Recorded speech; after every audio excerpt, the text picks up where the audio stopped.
Ladies and gentlemen, please be seated. We're gonna commence shortly. Thank you. حضورنا الكرام، الرجاء الجلوس في مقاعدكم. سنبدأ بعد قليل. شكراً لكم.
Ladies and gentlemen, please be seated.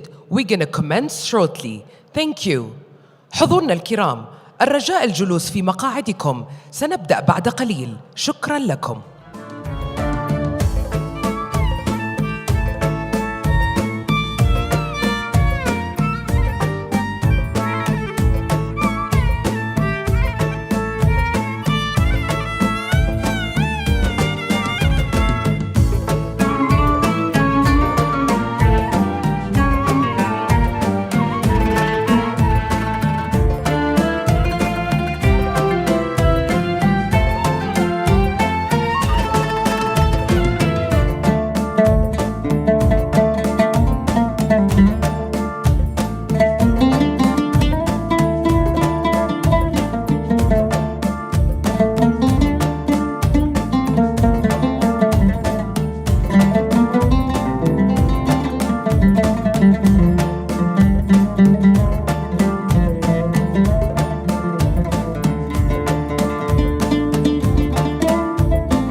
Ladies and gentlemen, please take your seats. We're gonna commence shortly. Thank you. حضورنا الكرام، الرجاء الجلوس في مقاعدكم، سنبدأ بعد قليل. شكراً لكم.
Ladies and gentlemen, please remain seated. We can commence shortly. Thank you.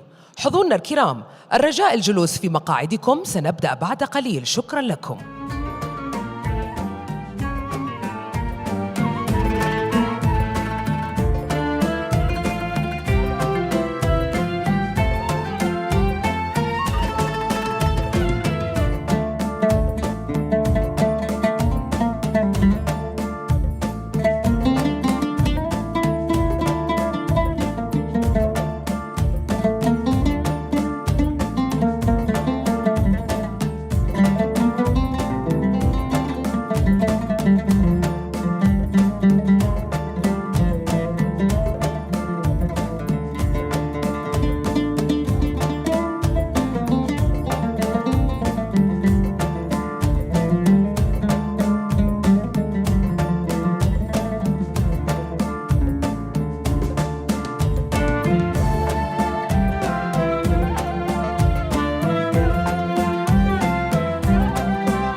Ladies and gentlemen, please take your seats. We're gonna commence now.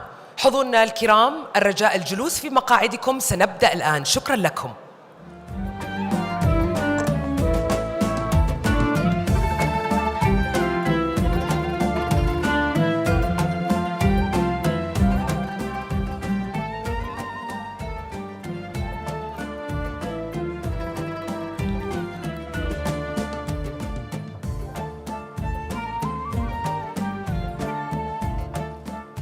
Assalamu alaikum wa rahmatullahi wa barakatuh. Your Excellencies, distinguished guests, ladies and gentlemen, good afternoon and welcome to the Saudi-Türkiye Investment Forum 2026 here in the vibrant capital Riyadh. My name is Wi'am al-Dakhil. I'm a Saudi journalist and TV presenter, and it's my great pleasure to be your host for this distinguished forum. A quick note before we begin, ladies and gentlemen. For your convenience, we have live translation devices available for you throughout the event. You can actually tune in to your preferred language channel. We have channel 1 Arabic and channel 2 Turkish and channel 3 for English. Kindly note that the welcoming remarks by their excellencies will be in Arabic and Turkish. So today we gather with a shared purpose, ladies and gentlemen. To build, to invest, and to grow together. The relationship between Saudi Arabia and Turkey began centuries ago, shaped through movement across land and sea. Caravans crossed the deserts, linking Anatolia to the Hijaz, moving goods from market to market. Along the coasts, shipping routes linked the Red Sea to the Mediterranean, connecting ports, traders, and cities. Agreements were made, trust was built, and trade was constant. Consistency created confidence, and confidence became the foundation of this lasting relationship. Today, the routes look different, but the purpose remains the same. Saudi Arabia is transforming its economy at scale, purpose, and clarity, opening new sectors, inviting global partners to shape what comes next. Türkiye brings industrial strength, proven execution, global reach, and the ability to deliver at scale. And now we look forward to new corridors of trade, to new platforms of co-investments and joint ventures, and therefore to connect our two economies to the world. There is a Turkish saying, I hope I say it right, Birlikten kuvvet duvar. Yes, from unity, strength is born. The strength we build today, ladies and gentlemen, will define the growth of tomorrow. That shared direction from where we have been to where we're going and heading now will come into focus, so let's watch.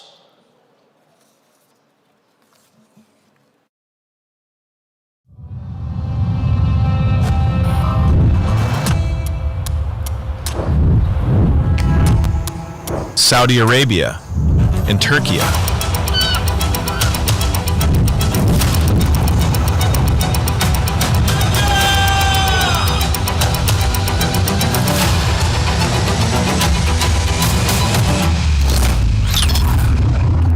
A partnership rooted in cooperation, mutual respect, and shared ambitions. Türkiye, with its diversified economy and advanced industrial capabilities, is committed to expanding its global partnerships to achieve sustainable development.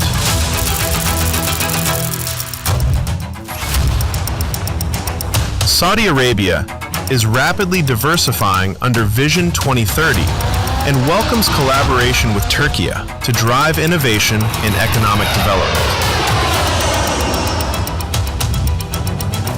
Bilateral trade between the two nations is rapidly increasing, with Saudi exports to Türkiye exceeding $17.6 billion and imports reaching more than $7.2 billion during the period from 2021 to 2024. With more than 883 active Turkish investment licenses operating in the kingdom, fostering the growth of several key industries, including construction, manufacturing, wholesale and retail trade, contributing to the realization of Vision 2030. This partnership lays the foundation for a future driven by innovation, collaboration, and prosperity. Today, leading companies from Saudi Arabia and Türkiye are coming together to define the next era of trade and investment, leveraging their unique strengths to create lasting mutual benefits. Together, we're shaping a world of limitless possibilities.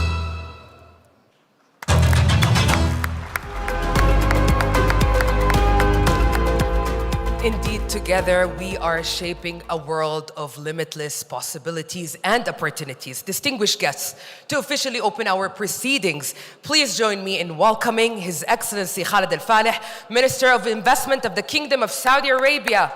Welcome, Your Excellency. The stage is all yours.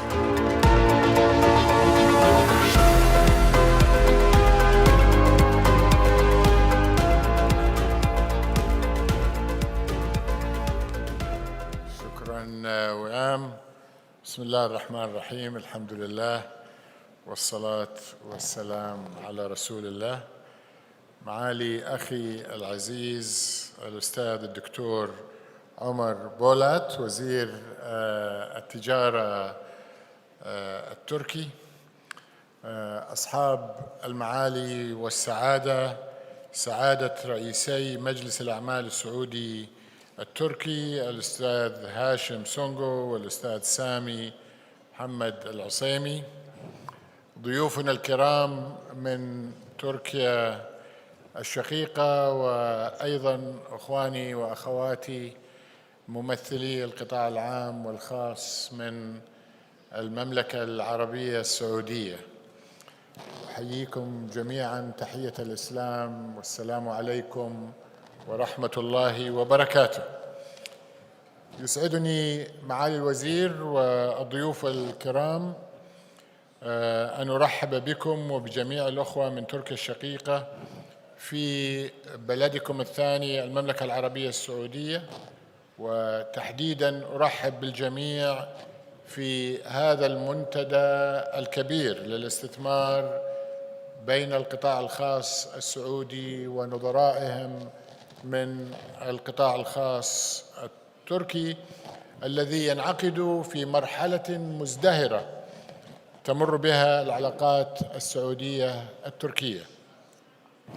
ففي وقت لاحق من اليوم ستستقبل المملكة، وتحديداً سيستقبل سمو سيدي الأمير محمد بن سلمان بن عبد العزيز رئيس ولي العهد رئيس مجلس الوزراء فخامة الرئيس التركي رجب طيب أردوغان في زيارة رسمية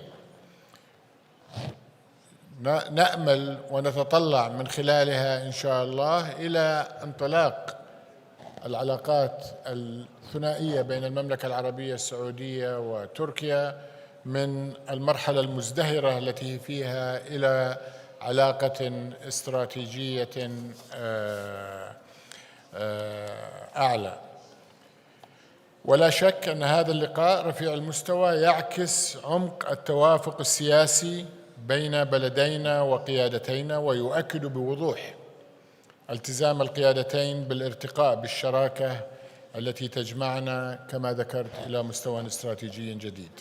كما أن حضور وفد تجاري تركي بهذا الحجم يضم أكثر من 200 شركة مهتمة بالعلاقات التجارية والاقتصادية والاستثمارية مع المملكة وتنميتها، وعدد من المكاتب الإقليمية لشركات تركية لا شك أننا نرحب طبعاً بالمزيد منها، يؤكد أن التعاون الاقتصادي ودور القطاع الخاص تحديداً يمثلان عنصراً جوهرياً في هذه الشراكة الاستراتيجية بين المملكة العربية السعودية وتركيا الشقيقة. في هذا الإطار يعكس منتدى الاستثمار هذا المستوى غير المسبوق الذي وصلت إليه العلاقات الاقتصادية السعودية التركية والحماس والثقة من الجانبين، كما أنه يمثل عزمنا على الانتقال من الحوار والبحث والاستكشاف إلى مرحلة التنفيذ التي بدأت بالفعل. فيما يتعلق بمستوى العلاقات الاقتصادية بين بلدينا، تجاوزت الاستثمارات التركية المباشرة في المملكة أكثر من $2 مليار أمريكي، متركزة في قطاعات التصنيع والعقارات والبناء والتشييد والزراعة والتجارة وغيرها. بلغ إجمالي حجم التبادل التجاري بين البلدين نحو 8 مليارات دولار، بنمو نسبته 14% في عام واحد. أيضا من ناحية عدد الشركات التركية المتواجدة والعاملة في المملكة، تم إصدار 1473 سجل استثماري لشركات تركية نشطة حتى نهاية العام الماضي. جميع هذه العناصر التي ذكرتها تعكس متانة ونمو العلاقات التجارية بين الجانبين، وانتقالها كما ذكرت من التعرف على الإمكانات المحتملة إلى العمل على تنفيذ الطموحات المعلنة. معالي الوزير، الحضور الكرام، هذه المرحلة من مسيرة تعاوننا بالغة الأهمية أيضاً بسبب توقيتها وما يحدث على الصعيد العالمي، حيث بات رأس المال أكثر حذراً وانتقائية إلى أين يتجه، هناك أيضا إعادة هيكلة لسلاسل القيمة وسلاسل الإمداد العالمية، كما بات المستثمرون بشكل عام يعطون الأولوية للاستثمارات النوعية ذات الحجم المناسب وذات المرونة resilience، وفي الدول التي فيها بيئة استثمار واضحة ومستقرة على المدى الطويل. في هذا السياق أصحاب المعالي والسعادة، تبرز المملكة العربية السعودية وتركيا كركيزتين اقتصاديتين في منطقة الشرق الأوسط، فهما الدولتان الوحيدتان في منطقتنا من مجموعة 20، والدولتين فقط تركيا والمملكة العربية السعودية تمثلان حوالي 50% من الناتج المحلي الإجمالي للمنطقة بأسرها. كذلك تستحوذ المملكة العربية السعودية وتركيا على حصة كبرى من التجارة العالمية بين المنطقة والعالم، وكذلك استقطاب الاستثمار الأجنبي المباشر إلى منطقتنا. وفيما تعد المملكة أكبر اقتصاد ووجهة استثمارية في العالم العربي، تعد تركيا المركز الرائد للتصنيع والتصدير في المنطقة. كمان المزايا التي يتطلع إليها المستثمرون، وأشرت إلى بعضها، والتي يتمتع بها بلدانا، تؤكد أن اقتصاديهما متكاملين أكثر مما هما متنافسين. فالمملكة على سبيل المثال مركز عالمي للطاقة استناداً إلى مكانتها الراسخة على مدى عقود عديدة في قطاع الزيت والغاز، ومركزها المتقدم حالياً والمتصاعد في مجالات الطاقة المتجددة والهيدروجين وتوليد الكهرباء وتصديرها. وهي كذلك قوة استثمارية هائلة تسير بثبات نحو احتلال مكانة عالمية رفيعة في قطاعات استثمارية حيوية مثل مراكز البيانات والذكاء الاصطناعي والرقمنة، وكذلك في قطاع السياحة العالمية والنقل والخدمات اللوجستية، فضلاً عن امتلاك المملكة بيئة تشريعية محفزة ومدناً ومناطق اقتصادية داعمة وأفضل بنية تحتية لوجستية، وكذلك بنية تحتية رقمية وأكثرها تكاملاً في المنطقة. وفي المقابل تتمتع تركيا بقدرات وخبرات متميزة في قطاعات عديدة، منها التصنيع والسياحة أيضاً والخدمات، وحضور قوي لقطاعها الخاص في قطاعات عدة مدعوم بقوى عاملة عالية المهارة، وتكامل عميق مع الأسواق الأوروبية التي تربطها تركيا باتفاقية تجارة حرة.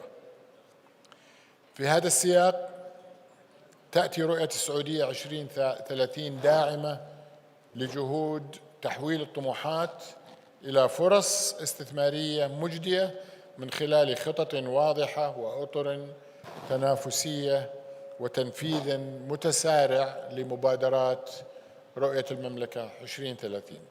فمنذ إطلاق الرؤية في عام 2016 تحققت الكثير من المستهدفات ولله الحمد، حيث تضاعف الناتج المحلي الإجمالي للمملكة، كما تضاعف تكوين رأس المال الثابت السنوي، وازداد عدد المستثمرين الدوليين المسجلين 10 أضعاف مما كان عليه، كما تم الإعلان سابقاً أن 700 شركة عالمية متعددة الجنسيات قد أسست مراكزها الإقليمية في المملكة، وهو رقم تجاوز ما كنا نستهدفه في عام 2030. وهكذا لم يعد السؤال بالنسبة للمستثمرين العالميين الذين نلتقيهم في كل محفل وفي مختلف القطاعات، لم يعد سؤالهم مرتكزاً على ما إذا كان ينبغي التعاون والاستثمار المشترك مع المملكة العربية السعودية. تخطوا هذه المرحلة، وإنما يتساءل المستثمرون كيف يمكن تحقيق هذا التعاون والاستثمار المشترك، وبأي سرعة، وعلى أي نطاق، وهو ما نطمح أن يجيب عليه هذا المنتدى. الأخوة والأخوات، المملكة توفر فرصاً واعدة ويسيرة للتعاون في قطاعات عدة من خلال مسارات مختلفة، مثل التخصيص والشراكات بين القطاع العام والخاص، أيضاً في قطاعات البنية التحتية والقطاعات الاجتماعية والبناء والعقارات والتطوير الحضري، وهذا سيبرز وسيزيد في حجمه مع استضافة المملكة لإكسبو 2030، وكذلك المنشآت الضرورية لاستضافة المملكة لكأس العالم 2034. كذلك هناك قطاعات مهمة جدا لنمو المملكة ومتانة اقتصادها، مثل تصنيع الأغذية والأعمال الزراعية التي تتميز فيها تركيا. الصناعات الدفاعية أيضا صناعات مهمة لنا في المملكة، نطمح أن يصل مستوى التوطين ونقل التقنية إلى أكثر من 50%، وانطلقت المملكة بخطى ثابتة، وكذلك تركيا لها ريادة في هذا المجال. السياحة والضيافة وتجارة التجزئة والابتكار كلها قطاعات واعدة ومتوفرة في المملكة،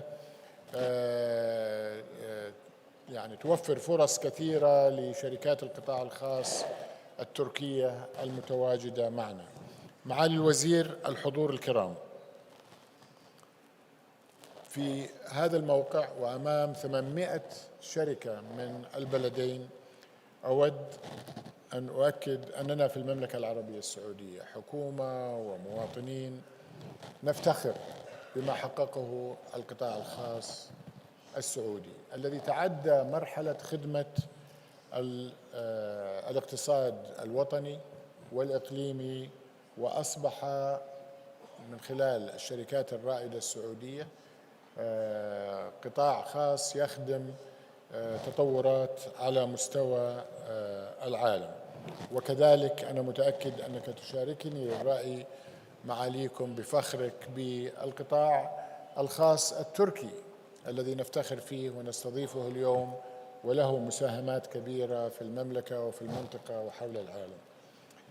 لقائهم اليوم لا يتعلق بحصر القطاعات الواعدة فقط، وأنا تحدثت عن بعضها، بل بتحقيق النتائج، لأن النجاح من وجهة نظرنا يتمثل في توسيع نطاق شراكاتنا بشكل كبير خلال السنوات الثلاث المقبلة، سواء كان ذلك من خلال مضاعفة تدفقات الاستثمار الثنائية عدة مرات من المستوى الجيد التي هي عليه كما ذكرت في كلمتي، أو من خلال إنشاء منصات تمويل واستثمار مشتركة لجذب رؤوس الأموال العالمية في المشاركة في مشاريع التخصيص ومشاريع التمويل البديل وما إلى ذلك، أو من خلال العمل معا في أسواق بلدان أو أقاليم أخرى في المنطقة أو حول العالم. فقدرات القطاع الخاص السعودي والتركي التي تحدثت عنها بإيجاز تتعدى أن فقط تنظر إلى الفرص في المملكة وتركيا، ولا شك أن هذا يعني الانتقال من المشروعات الفردية إلى أيضا تأسيس محافظ استثمارية متعددة، ومن الصفقات الفردية إلى شراكات قطاعية طويلة الأجل. ونحن فخورون في هذا بما حققته مؤسسات القطاع الخاص السعودي من خلال شراكات ومشروعات في داخل المملكة وفي أنحاء كثيرة من العالم، وبعضها بشراكات مع تركيا، ومنها مشروع مطار المدينة المنورة الذي اشتركت فيه شركات سعودية وتركية، ويعتبر من أفضل نماذج الشراكات الدولية. وأنني لأشجع جميع المشاركين في هذا المنتدى على استغلال المنتدى وفعالياته والاستفادة كذلك من الزخم الذي تخلقه الزيارة الرسمية التاريخية لفخامة الرئيس التركي للانتقال بأفكارهم وطموحاتهم إلى مستويات أرفع وأوسع. فبيئة الاستثمار في المملكة عامرة بالفرص الواعدة وجاهزة لاستقبال الطموحين والجادين وبناء الشراكات معهم من خلال ما تتمتع به المملكة من مزايا تنافسية عالية. وأختم كلمتي بالتعبير عن أملي لهذا المنتدى وحاضريه بالنجاح والتوفيق، كما أشكر لكم حسن استماعكم. ويسعدني الآن أن أدعو معالي الوزير الأستاذ الدكتور عمر بولات لإلقاء كلمته. والسلام عليكم ورحمة الله وبركاته.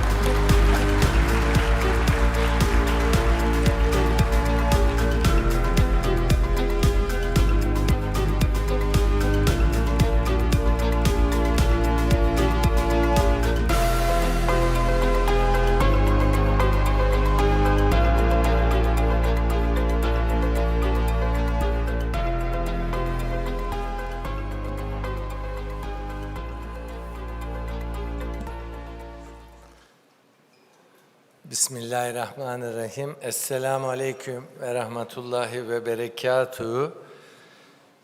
Ekselans, dost ve kardeş ülke Yatırım Bakanı Sayın Halit El-Falih, kıymetli bakan yardımcıları, Türkiye'den ve Suudi Arabistan'dan katılan çok kıymetli iş insanları ve değerli basın mensupları, sizleri en kalbi duygularımla, sevgiyle, saygıyla selamlıyorum. Bugün burada Suudi Arabistan Yatırım Bakanlığı ile DEİK, Dış Ekonomik İlişkiler Kurulu ve Türkiye-Suudi Arabistan İş Konseyi'nin birlikte düzenledikleri Türkiye-Suudi Arabistan Yatırım Forumu'na hoş geldiniz, sefalar getirdiniz demek istiyorum. Bugüne kadar Suudi Arabistan'da ve Türkiye'de her iki ülke iş insanları arasında gerçekleştirdiğimiz toplantıların gerçekten en yüksek ilgi ve katılım olan toplantı. Bu vesileyle çok kıymetli Bakan mevkidaşım Sayın Suudi Arabistan Yatırım Bakanı Sayın Halit El-Falih'e ve Dış Ekonomik İlişkiler Kurulumuza, değerli Başkanı Nail Olpak Bey'e ve Türkiye-Suudi Arabistan İş Konseyi'nin değerli başkanları Haşim Süngü Bey ve Muhammed Bey'e ve Türkiye Cumhuriyeti Ticaret Bakanlığı olarak değerli çalışma arkadaşlarıma çok teşekkürler ediyorum. İnşallah bu toplantıdan çok hayırlı, verimli, bereketli sonuçlar, değerlendirmeler ve anlaşmalar ortaya çıkacak. Son yıllarda her iki ülkenin saygıdeğer liderleri Sayın Cumhurbaşkanımız Recep Tayyip Erdoğan ile Suudi Arabistan Kralı Sayın Selman bin Abdülaziz ve Veliaht Prens ve Başbakan Sayın Muhammed bin Selman arasındaki dostluk ve yakın çalışmalar gerçekten her iki ülke ilişkilerini siyasi alanda, uluslararası platformlarda savunma, ekonomi, ticaret, ulaştırma, enerji ve her alanda çok yüksek seviyelere taşımışlardır. Malum küresel ekonomi oldukça durgun bir seyir halinde. Dünya ekonomisinin büyüme oranı uzun yıllar ortalamasının oldukça gerisinde ve önemli bir nokta olarak da dünya ekonomi büyümesinin en az 2 katı kadar yüksek oranda artan yıllık ticaret artış oranları da tam tersine dünya ekonomi ortalama büyümesinin de gerisinde seyretmekte. Geçen yıl dünya ekonomisi %3,3 büyüme gösterirken dünya ticareti %2,4 büyüme gösterdi. Bu yıl için dünya ekonomi büyüme oranı %3 civarında konuşuluyor, tahmin ediliyor ama ileriki aylarda bu tahminler değişebilir. Dünya ticaret artış oranı içinde %0,6 gibi oldukça düşük bir oran tahmin ediliyor. Ümit ediyoruz ki önümüzdeki aylardaki gerçekleşmeler ve tahminlerde bu oran biraz daha yukarı çıkacaktır. Bu çerçevede her iki ülke arasında ekonomik, siyasi ve savunma enerji ilişkilerinin stratejik düzeye çıkarılma kararı her iki ülkenin kıymetli liderlerinin vizyoner bakışlarının ve vizyoner fikirlerinin sonucudur.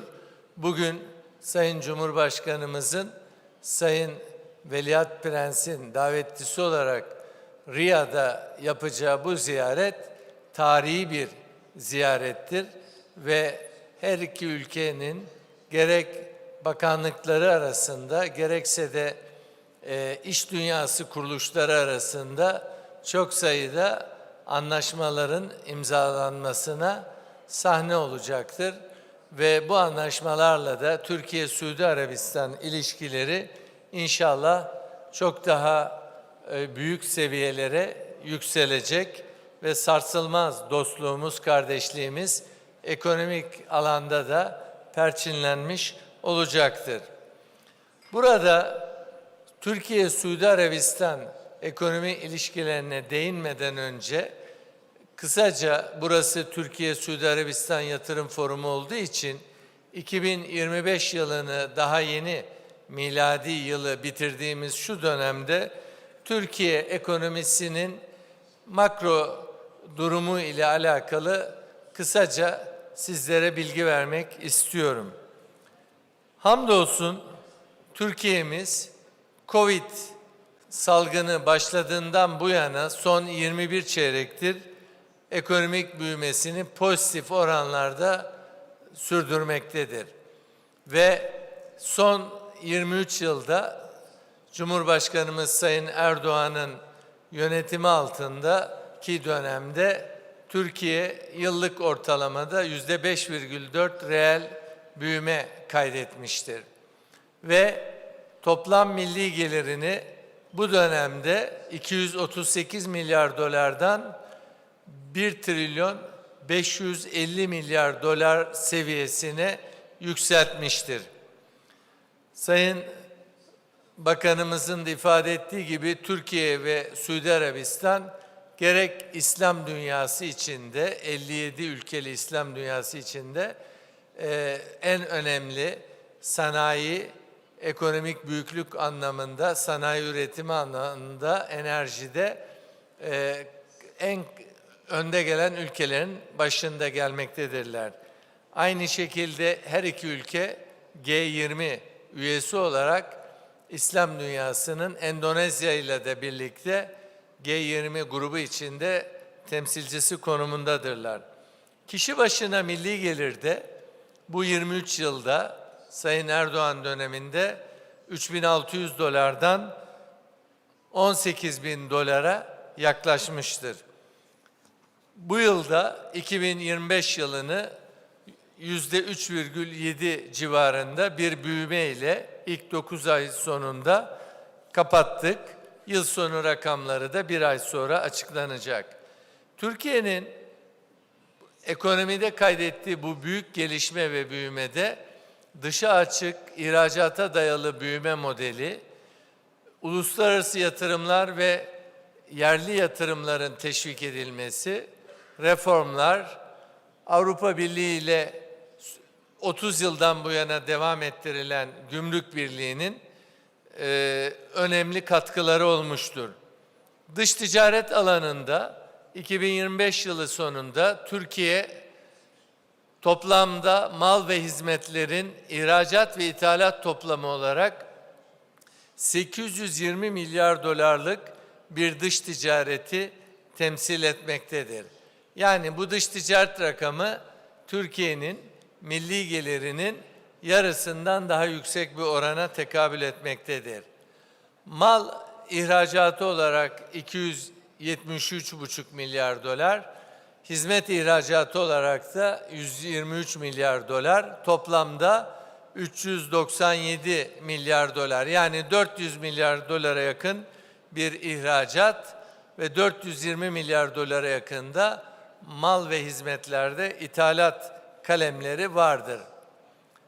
Enerji konusunda yerli kaynaklarımız petrolde ve doğalgazda artma sürecindedir yeni keşiflerle. Ancak Suudi Arabistan'ın da içinde olduğu birçok dost ve kardeş ülkeden de enerji ihtiyaçlarımızı temin etmekteyiz. Geçen yıl yaklaşık 62 milyar dolarlık bir enerji ithalat tedarikimiz gerçekleşmişti. Hizmetler sektöründe müteahhitlikte Türk firmaları dünyanın en büyük 250 müteahhitlik firması arasında 45 firma ile ikinci sırada bulunmakta ve 138 ülkede 12.880 projeleri başarıyla tamamladılar. Bunların toplamı da 558 milyar dolara tekabül etmektedir. Bu alanda Suudi Arabistan'ın ülkemiz açısından çok büyük bir önemi var. Çünkü Türk müteahhitleri Suudi Arabistan'da da tam 434 proje tamamladılar ve 32,5 milyar dolarlık işleri tamamladılar. Bunun yanında inşallah yeni dönemde de Suudi Arabistan'ın gerek 2030 büyük kalkınma vizyon projeleri, gerekse 2030 Expo Riyadh, Dünya Expo Riyadh'ın Suudi Arabistan'da yapılacak olması, aynı şekilde 2034'te Dünya Futbol Şampiyonası'na Suudi Arabistan'ın ev sahipliği yapacak olması, bu alanlarda gerek müteahhitlik ve inşaat sektöründe çok büyük, önemli projelerin de ortak işbirliğiyle yapılacağını göstermektedir. Burada iki ülke arasındaki ticaret noktasında da memnuniyetle ifade etmek istiyorum ki son 3 yılda iki ülkenin karşılıklı ticareti 8,6 milyar doları aşmıştır. Liderlerimizin her iki ülke arasındaki ticaret hacmini kısa vadede 10 milyar dolara, uzun vadede de 30 milyar dolara çıkarma hedefleri sabittir ve bizler de her iki ülkenin bakanlıkları olarak ve iş dünyası temsilcileri olarak bu hedefleri gerçekleştirmek için canla başla çalışacağız. İnşallah 2026 yılı 10 milyar dolar hedefini gerçekleştireceğimiz yıl olmasını temenni ediyorum. Bunun yanında Türkiye Körfez İşbirliği Konseyi arasında son derece yakın ve canlı bir işbirliği vardır ve Türkiye ile Körfez İşbirliği Konseyi arasında serbest ticaret anlaşması müzakereleri de verimli bir şekilde devam etmektedir. Suudi Arabistan Körfez İşbirliği Konseyi'ne ev sahipliği yapmaktadır. Enerji alanında da işbirliğimiz hızlanmakta. Yenilenebilir enerji konusunda Türkiye'de çok önemli Suudi yatırımları bulunmakta ve bunun yanında başka sektörlerde de Suudi yatırımları var. 2 milyar dolar değerinde olan bu yatırımların şu anda görüşülmekte olan yeni projelerle birkaç milyar doları hızlıca artacağına inanıyoruz. Türkiye'den de Suudi Arabistan'a 117 milyon dolarlık uluslararası yatırımlar gelmiş bulunmaktadır. Bütün bu çabalarımızda gerek ticareti arttırmak, gerekse enerji işbirliğini arttırmak, ulaştırma koridorlarını genişletmek ve iyileştirmek ve uluslararası doğrudan yatırımların her iki ülkede artmasını sağlamak öncelikli hedeflerimiz arasında. Savunma sanayinde de Türkiye-Suudi Arabistan işbirliği gerek tedarik anlamında gerekse ortak üretim alanında hızlanmakta. Suudi Arabistan'da bir hafta sonra başlayacak savunma fuarında da çok sayıda Türk şirketleri yer alacaklar. Bugün dünyanın en büyük 100 savunma sanayi şirketi arasında 5 tane Türk firması da bulunmaktadır. Savunma sanayinde şunu da değerli kardeşlerimize iftiharla ifade etmek istiyorum ki son 3 yılda Türkiye'nin savunma ürünleri, havacılık ürünleri ihracatı 5 milyar dolardan yıllık 10 milyar doları aşan bir rakama yükselmiştir. Burada da Suudi Arabistanlı kardeşlerimize de yaptıkları işbirliği için çok teşekkür ediyoruz. Daha çok projelerde ve işbirliklerinde Türkiye-Suudi Arabistan ittifakı inşallah savunma sanayinde de büyük işler başaracaktır. Ayrıca dost ve kardeş ülke, her ikimizin de komşusu olan Suriye'nin yeniden inşası, istikrarının ve birliğinin korunması noktasında iki ülke, Türkiye ve Suudi Arabistan liderleri ve kurmayları, bakanlıkları yakın işbirliği içindeyiz. Bunun yanında Orta Asya ve Kafkasya'daki Müslüman ülkelerde çok yakın proje bazlarında işbirliğimiz var. Ve barış olduğu takdirde Ukrayna'nın yeniden inşası ve Rusya'da ve de çok büyük miktarda yeni altyapı, üst yapı projelerinin başlamakta olduğu Avrupa ülkelerinde de Türk müteahhitlik firmaları, yatırımcı firmalar ve Suudi Arabistanlı yatırımcı firmalar gerek öz finansmanla gerekse uluslararası finansmanla çok önemli işbirlikleri yapma potansiyellerine sahiptirler. Biz bu konuda Suudi Arabistanlı firmalarla işbirliğine hazırız. Gazze'nin yeniden inşasında inşallah orada çok büyük zulüm ve yıkım yaşayan Filistinli kardeşlerimizin ülkesinin ve bölgesinin yeniden inşasında da Türkiye, Suudi Arabistan eminim büyük bir işbirliği yapacaktır. Evet, sizleri bu Türkiye-Suudi Arabistan Yatırım Forumu'na katıldığınız için hem teşekkür ediyorum sizlere hem tebrik ediyorum. Bu büyük ilgi ve yoğun katılım Türkiye-Suudi Arabistan ekonomik ilişkilerinin geleceği için bizleri çok ümit var kılmıştır. Bir kez daha Suudi Arabistan Yatırım Bakanlığı'na ve değerli bakanımıza Sayın Halit El Fali'ye, DİK'e ve Türkiye-Suudi Arabistan İş Konseyi'ne çok çok teşekkürler ediyorum. Yaşasın Türkiye-Suudi Arabistan dostluğu ve kardeşliği diyorum. Hepinizi selamlıyor ve Allah'a emanet ediyorum.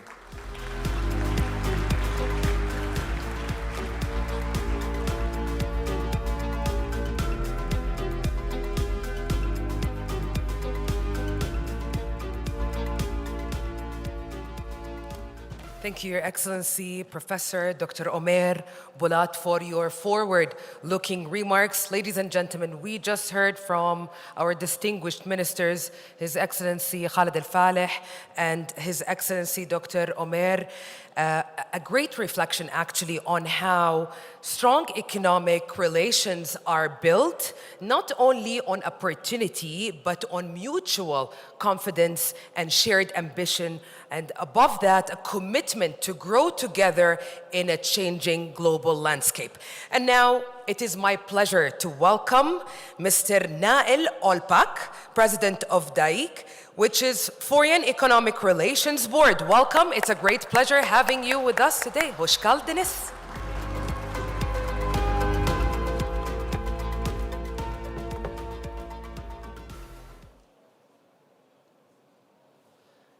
Sunucumuz Türkçe hoş geldiniz dedi bana. Kendisine hoş bulduk diyerek başlamak istiyorum. Değerli bakanlarımız, Sayın Halit Falih, Sayın Ömer Bolat, bakan yardımcılarımız, iş konseylerimizin çok değerli başkanları, iş dünyamızın çok değerli temsilcileri, kendileri bireysel olarak ya da uçaklarıyla önceden gelenlerin dışında bu sabah özel bir uçakla gelen bir uçak dolusu iş adamımızla birlikte ve onlar adına sizleri saygıyla selamlıyor. Riyad'da dostlarımızla bulunmaktan bu memnuniyetimizi ifade etmek istiyorum. Sunucumuz başlangıçta güzel bir Türkçe atasözüyle girmişti. Ben de izniniz olursa Suudi dostlarımızın güzel bir sözüyle devam etmek istiyorum. Dostlarımız hayrul ihvan akdamuhum diyorlar. Yani kardeşlerin en hayırlısı en kadim olanıdır anlamı taşıyor. Ve ben de kadim dostumuz ve önemli ticaret ortağımız Suudi Arabistan'ın iş dünyasıyla benzer duygulara sahip olduğumuzu ve ondan aldığımız güçle ilişkilerimizi geliştirmeye devam ettiğimizi ifade etmek istiyorum. DEİK Başkanı olarak burada bulunuyorum. DEİK 41 yıldır tüm dünyaya yayılmış 153 iş konseyiyle ve ticari diplomasi mottosuyla Sayın Bakanımızın destek ve koordinasyonunda faaliyet gösteriyor. Türkiye, Suudi Arabistan İş Konseyimize de Karşı Kanat Kuruluşu ile birlikte verdiği destekler için teşekkür ediyorum. Evet, Suudi Arabistan'da 800'ün üzerinde iş firmasının, Türk firmasının faaliyet göstermesi bizim için son derece önemli.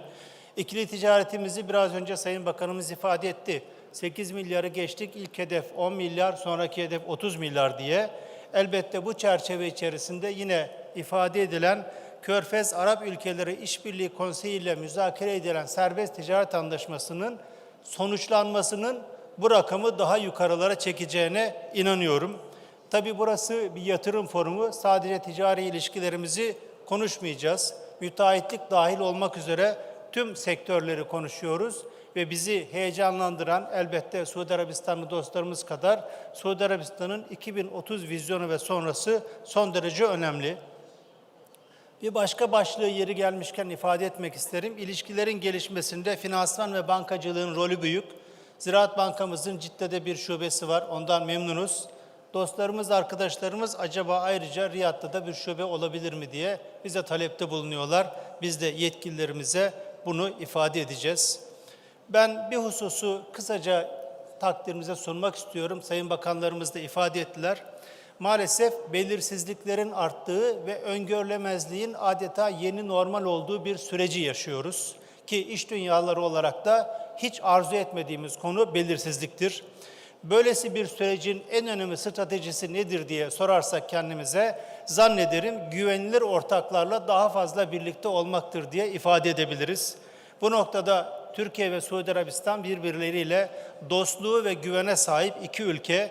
Elbette hem ticaretimizi ve hem de yatırımlarımızı bu çerçeve içerisinde götürmemiz gerekiyor. Vaktimiz kısıtlı, kısaca ülkemizden de birkaç cümleyle bahsetmek isterim. Güzel ülkemiz Türkiye'yi biz şöyle tarif ediyoruz. Batı Avrupa ile Çin arasındaki en büyük yatırım, üretim ve teknoloji üssüyüz. Ve biraz önce Ticaret Bakanımız Sayın Ömer Bolat ifade ettiler. 820 milyar dolarlıkta bir dış ticaret hacmine sahibiz. Neler var diye ayrı ayrı saymamıza gerek yok ama enerjiden sanayiye, tarımdan altyapı yatırımlarına kadar elbette son yıllarda parlayan yıldızlardan birisi olarak savunma sanayi ve o ekosistemin geliştirdiği teknolojiyle ön plana çıkıyoruz. Amacım bu kadar güzel bir toplumun olduğu yerde Suudi Arabistanlı iş dünyası dostlarımızı da güzel ülkemizde, Türkiye'de daha fazla bu yatırım imkanlarından faydalanmaya davet etmek. DEİK ailesi olarak başta şahsım ve tüm arkadaşlarımız, tüm üyelerimiz her zaman her konuda yanınızda olacağız diyorum. Bu duygularla programımıza katılan başta Sayın Bakanlarımız olmak üzere herkese ve programda emeği geçenlere teşekkür ediyor. Sizleri saygıyla selamlıyorum.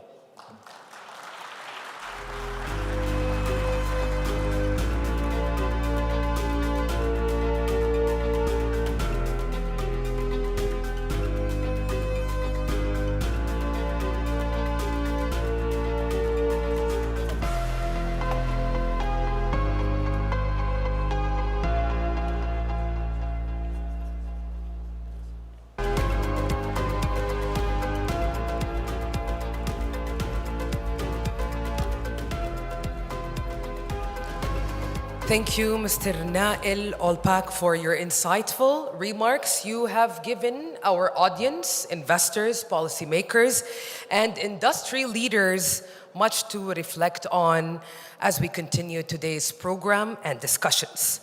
And now, ladies and gentlemen, let's take a moment to acknowledge our strong partnership and deep cooperation here at the Saudi-Turkiye Investment Forum 2026 to witness the agreement exchange. It is my pleasure to welcome again to the stage His Excellency Khalid Al-Falih, Minister of Investment of the Kingdom of Saudi Arabia. Welcome, Your Excellency.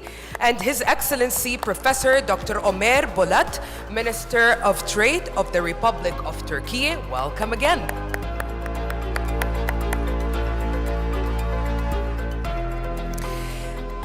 This agreement, ladies and gentlemen, is signed between Saudi Contractor Authority and the Turkish Contractors Association, represented by Mohammed Al-Ajlan, Chairman of the Saudi Contractors Authority. Please welcome him to the stage.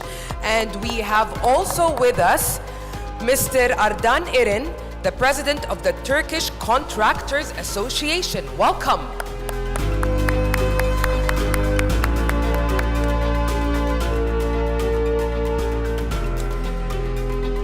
We are now witnessing an exchange of agreement, and there's no doubt that the contracting sector remains a cornerstone of infrastructure development, urban expansion, and industrial growth, both in the Kingdom of Saudi Arabia and the Republic of Turkey. Congratulations. Thank you. Thank you, Your Excellency Khalid Al-Falih. Yes, thank you. And thank you also to Professor Dr. Ömer Bolat, our distinguished representatives. We extend our deepest appreciation for being part of this remarkable moment of progress and collaboration between the Kingdom of Saudi Arabia and the Republic of Turkey.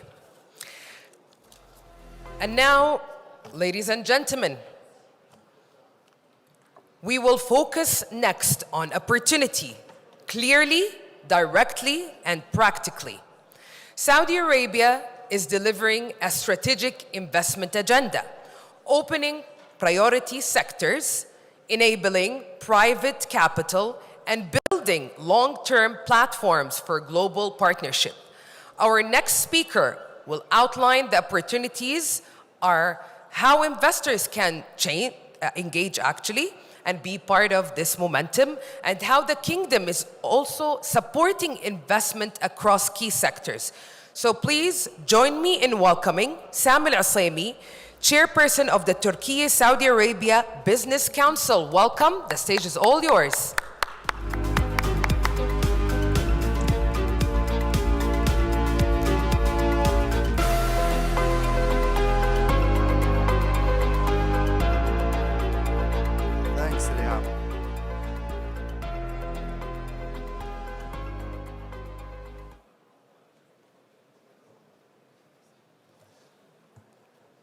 بسم الله الرحمن الرحيم والصلاة والسلام على أفضل الأنبياء والمرسلين نبينا محمد وعلى آله وصحبه أجمعين.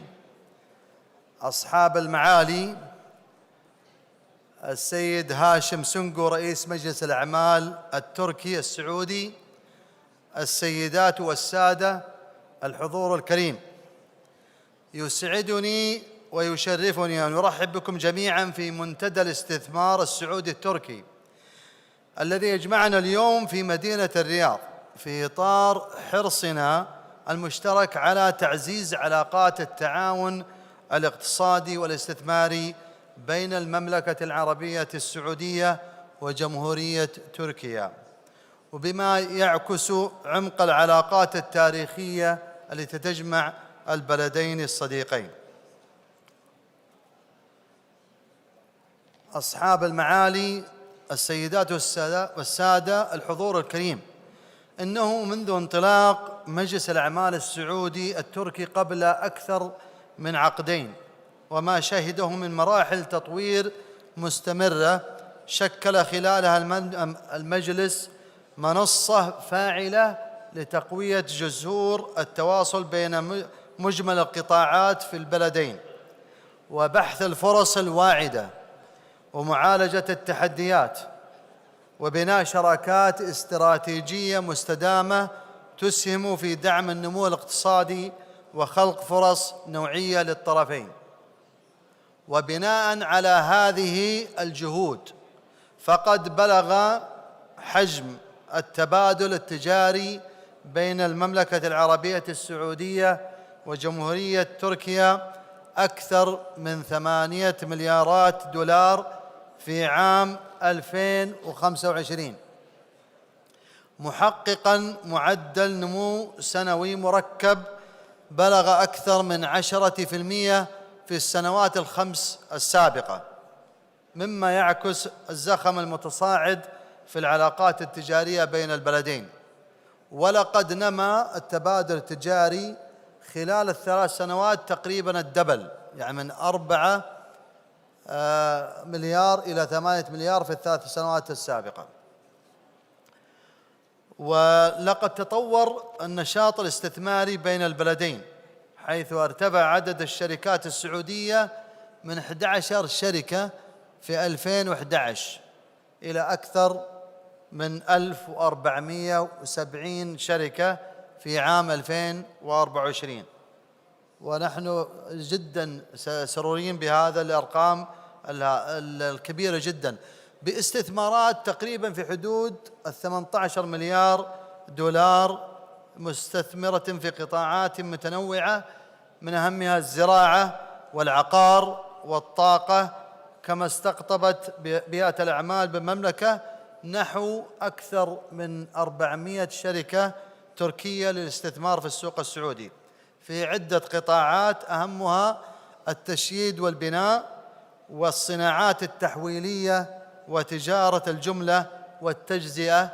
والمطاعم. وما يجدر بالذكر أن الواردات التركية للمملكة العربية السعودية قد حققت قفزات متسارعة خلال ال3 سنوات الماضية، حيث أنها تضاعفت بأكثر من 4 أضعاف، وإننا نأمل أن تتضاعف صادرات المملكة العربية السعودية إلى الجمهورية التركية بنفس النسبة خلال الفترة القادمة إن شاء الله تعالى. وإن مما يسرع في تحقيق ذلك هو توقيع عقد التجارة الحرة بين البلدين، بالإضافة إلى توفير الأدوات التمويلية المناسبة. وانطلاقاً من هذه المؤشرات الإيجابية يضع مجلس الأعمال السعودي التركي ضمن أولوياته تعزيز التعاون الاقتصادي ورفع حجم التبادل التجاري ليصل إلى 10 مليارات ريال بحلول عام 2030 إن شاء الله تعالى، بما يخدم المصالح المشتركة ويعزز الشراكة بين البلدين الصديقين. أصحاب المعالي، السيدات والسادة، الحضور الكريم، يجسد هذا المنتدى مرحلة متقدمة من التعاون الاقتصادي بين البلدين، حيث ننتقل من مرحلة تبادل الفرص إلى مرحلة الشراكات العملية والتنفيذ الفعلي. ويترجم هذا التوجه ما نشهده اليوم من خطوات ملموسة، إذ سيتم بمشيئة الله توقيع 6 اتفاقيات ومذكرات تفاهم بقيمة استثمارات إجمالية تتجاوز المئات المليونات الدولارات إن شاء الله تعالى، بما يعكس طبعاً عمق الشراكة الاقتصادية ويؤسس لمرحلة جديدة من التعاون النوعي بين المملكة العربية السعودية وجمهورية تركيا. وتمثل هذه الاتفاقات أو الاتفاقيات استمرار لنهج تعزيز التعاون في قطاعات الاستراتيجية وفتح آفاق أوسع أمام القطاع الخاص في البلدين، بما يسهم في تحفيز الاستثمارات المشتركة ونقل المعرفة وتعزيز سلاسل القيمة وخلق فرصة اقتصادية مستدامة. ومن هذا المنطلق يواصل مجلس الأعمال السعودي التركي دوره المحوري في دعم التواصل بين مجتمع الأعمال في كلا الجانبين وتسهيل الشراكات الاستثمارية ومعالجة التحديات وتقديم المبادرات التي من شأنها تعزيز البيئة الاستثمارية ودفع العلاقات الاقتصادية نحو مستويات أكثر تقدماً. وفي الختام، وتقدم بجزيل الشكر والتقدير لأصحاب المعالي الوزراء ولجميع الجهات الحكومية من الدعم الوافي والكافي وجميع أعضاء مجلس الأعمال ولكل من أسهم في الإعداد لهذا المنتدى المبارك، متطلعاً أن تثمر اجتماعاتنا اليوم عن نتائج عملية ومخرجات إيجابية تسهم في تعزيز مسيرة التعاون السعودي التركي والانتقال بها من مرحلة التفاهم إلى مرحلة الشراكة المؤثرة والفاعلة. والسلام عليكم ورحمة الله وبركاته.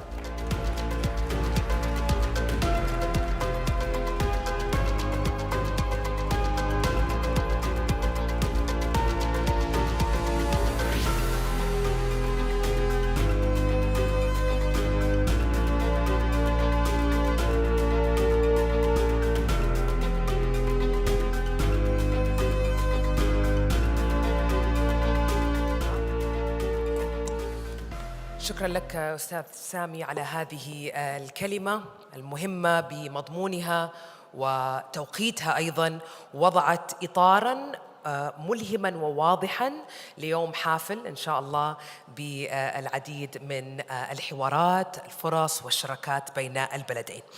That was a comprehensive speech from Mr. Sami Al-Asemi, clearly demonstrates how the kingdom is aligning policy, infrastructure and capital to support investors and long-term growth. And it is in this context that we now turn to the Republic of Turkey, ladies and gentlemen, a partner defined by industrial depth, skilled talent, and access to regional and global markets. Our next speaker will share with us Turkey's investment advantages, how the sector actually is driving growth, and why international partners continue to choose Turkey. Please join me in welcoming Hashim Songu, Chairperson of Turkey Saudi Arabia Business Council. Welcome, the stage is all yours.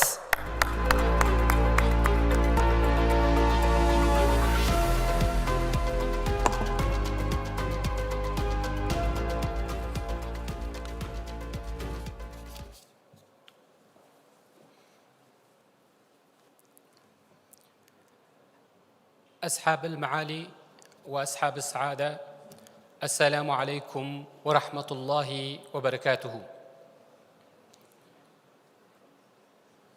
بصفتي رئيس المجلس الأعمال التركي السعودي أرحب بكم جميعاً في منتدى الأعمال التركي السعودي الذي عقد بمناسبة أو بالتزامن مع فخامة الرئيس لجمهورية تركيا السيد رجب طيب أردوغان إلى المملكة العربية السعودية. فطبعاً اليوم معالي الوزراء هنا شرحوا لنا عن الاستثمارات وعن علاقات الثنائية التجارية بين الطرفين بأرقامها وبالوضوح.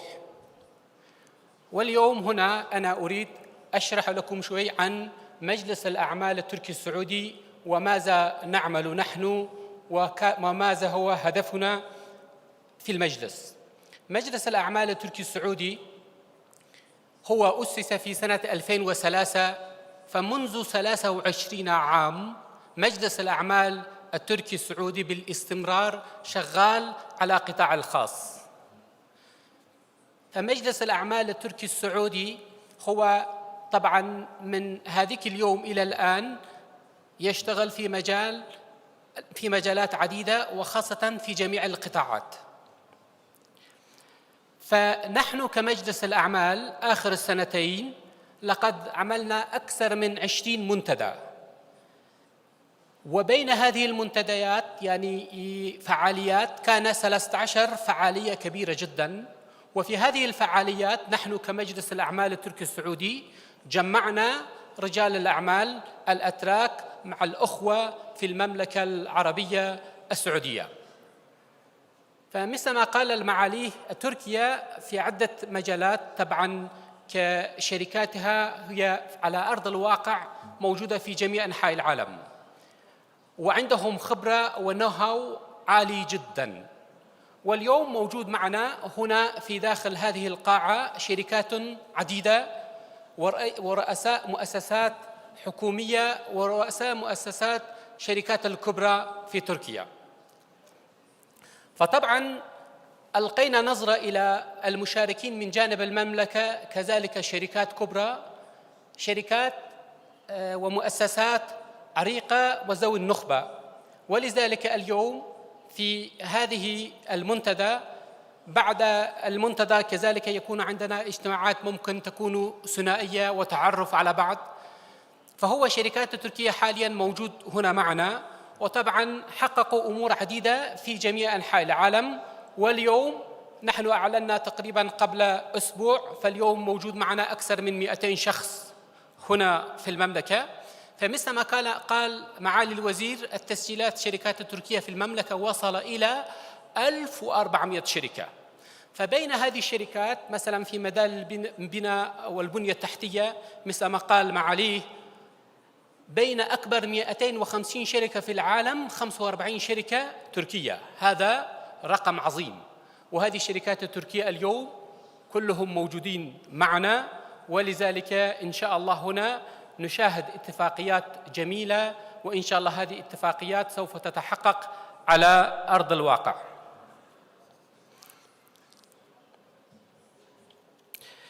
فطبعاً هو كذلك تركيا والمملكة العربية السعودية هما أقوى دولتين اقتصادياً في المنطقة.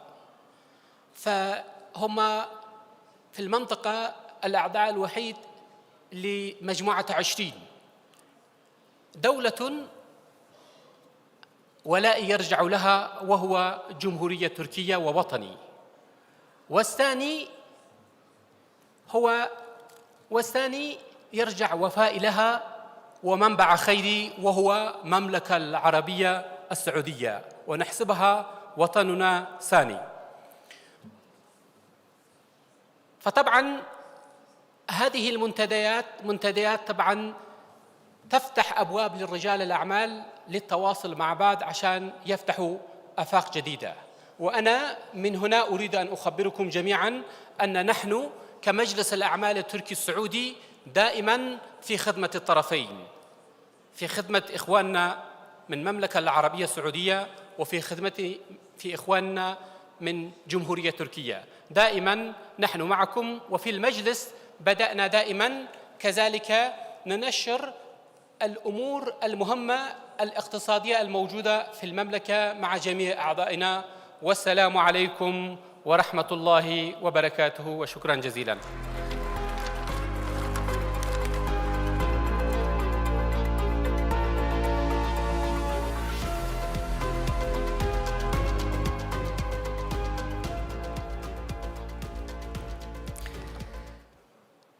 أستاذ هاشم، حقيقة لم أكن أتوقع أن تتحدث باللغة العربية، لغتنا التي نعتز بها. شكرا لك على هذه الكلمة. امتدادها الفرص والتعاون والآفاق الواسعة بين البلدين. Ladies and gentlemen, we now turn to a presentation that focuses on how investment happens in practice. The Kingdom of Saudi Arabia has built a comprehensive investment ecosystem, one designed not only to attract investors, but to support them from entry to expansion. To see how this works in practice, let's hear more about Invest Saudi. So please join me in welcoming Dr. Munira Al-Aboudi, General Manager at the Ministry of Investment of the Kingdom of Saudi Arabia. Please, a big round of applause to Dr. Munira. Welcome, the stage is all yours.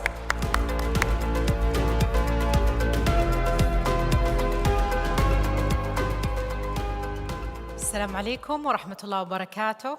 Sayın Bakanlarım, değerli hanımefendiler, değerli beyefendiler, değerli dostlarım, Riyad'a hoş geldiniz.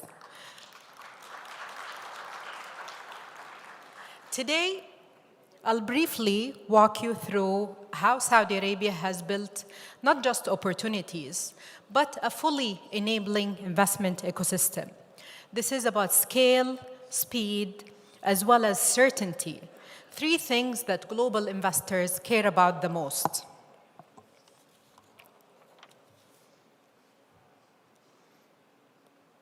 It all started, as you all know, with Vision 2030, 10 years ago, where Vision 2030 was the execution engine, where it was an organizing framework that aligns policy, capital, and institutions toward economic diversification and private sector growth. Vision 2030 is delivered through multiple vision realization programs. These programs convert national goals into funded initiatives, regulatory reforms, and investable pipeline. And each vision realization program is tied to at least one national strategy or multiple ones.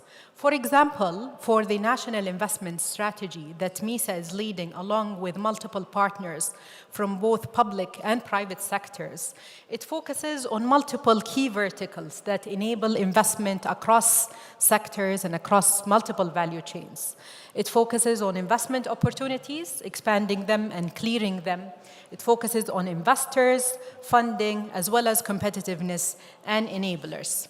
This means that sector growth is intentional, it's coordinated and policy-backed, and it's not accidental. So, more details about our investment ecosystem. You can see now that as we celebrate, of course, the 10th anniversary of Vision 2030, you can even track Saudi Arabia's rise in global rankings, reflecting sustained reform momentum. These rankings together signal improving competitiveness, transparency, and delivery capabilities. It reassures that Vision 2030 is indeed on the right path. Of course, Saudi Arabia is blessed with a strategic location and strategic access and mobility solutions and logistics solutions for investors to choose Saudi Arabia as their next home to grow to the region and to the world. And if you ask how we support investors, we have designed an end-to-end investment ecosystem that covers the full investor journey from entry to expansion, rather than isolated incentives. For example, there are special programs that enable investments across multiple sectors, including the economic zones. So we have multiple economic zones across Saudi Arabia that investors can tap into to fast-track their market entry as well as expansion opportunities. Another special program is JISRI, that we call it in Arabic. It actually provides bridges across sector value chain or critical value chains. It's the Global Supply Chain Resilience Initiative that is focused on 4 investment themes: sustainability and climate change, global supply diversification, future industry enablement, as well as advanced manufacturing. It is also, we realize it's also very key to support investors set up and scale quickly. The objective is very simple: to compress time to operation, and provide support and clarity to investors. The investment ecosystem also provides incentives in critical sectors and critical value chains that range from tax holidays to CapEx grants to export incentives, as well as sponsored services, as well as also R&D incentives, depending on the sector as well. So, as highlighted, investment is not concentrated in one sector. It is nationwide and diversified. So we focus on an array of sectors, including information, communication technology, tourism and quality of life, mining and metals, infrastructure development, as well as construction and real estate. Among these sectors that are key to this bilateral relationship between Saudi Arabia and Turkey. For example, and it will be highlighted later in a panel dedicated to discuss PPP opportunities, there is $1 trillion available, US dollar available infrastructure investments across various sectors. 50% of these are planned for power, water, and transportation sectors, which will be discussed in the panel later in more depth. Also, another key sector, as highlighted also in the speeches by their excellencies today, is construction and real estate. And through Invest Saudi platform, we provide more than 400 investment opportunities across the construction value chain. And also there is another dedicated panel for it today. You can explore more opportunities. Another key vertical in this bilateral relationship as well, and another key sector that is focused on by Vision 2030 is mining and minerals. And the opportunity is actually very huge. So Saudi Arabia has been blessed with a wealth of available mines that represent mining potential valued at $2.5 trillion US dollars. And we invite our Turkish companies to come and explore these opportunities with us. So these opportunities provide supply to key sectors including automotive, aerospace, renewables, maritime, machinery and equipment, as well as defense sectors, which are key for collaboration between Saudi Arabia and Turkey. All this great activity has created great momentum in the quantum and quality of regional headquarters we see that are choosing Saudi Arabia to be their home to grow to the region and beyond. So as of today, and we need to update this number, as of today we have more than 700 regional headquarters licensed and operating in Saudi Arabia that have chosen KSA as their home to grow. So a couple of more insights on opportunities. You can see, for example, that geographically spread projects like Red Sea, Diriyah, Giddiya, New Murabba, and Roshan, as well as others, they represent really platforms, not just assets. So they enable ecosystems of operators, clusters of small and medium enterprises, suppliers, and service providers. Each project creates multiple layers of bankable opportunities. And you'll see here more details on hundreds of billions in investments, millions of square meters to develop, hundreds of thousands of homes, as well as massive tourism flows. All call for partnerships of local as well as international private sector to come and help deliver these necessary projects. Another key fact is that major events in the pipeline, such as Expo 2030, as well as the FIFA World Cup coming in 2034, they really act as demand accelerators. They lock in the timeline. Infrastructure is currently being built and developed, which is why you'll see a lot of the roads around Riyadh are under construction to upgrade their capacity, as well as global visibility. So they provide really venue for companies of different sizes and of different sectors to grow and scale, serving these events. So to conclude, and if you want to learn more about available opportunities, You can visit Invest Saudi platform, which acts as a gateway, connecting investors to opportunities, partners, as well as government stakeholders. So to conclude, Saudi Arabia offers scale, but more importantly, it really offers structure. A system designed to support investors to deploy capital efficiently, reduce risk, and support long-term growth. So investing in Saudi Arabia today is not just an opportunity. It's a long-term partnership built on trust. And I'll attempt to say that in Turkish. Suudi Arabistan'da yatırım bugün sadece bir fırsat değil. Uzun vadeli, güvene dayalı bir ortaklıktır. Çok teşekkür ederim. İyi günler dilerim.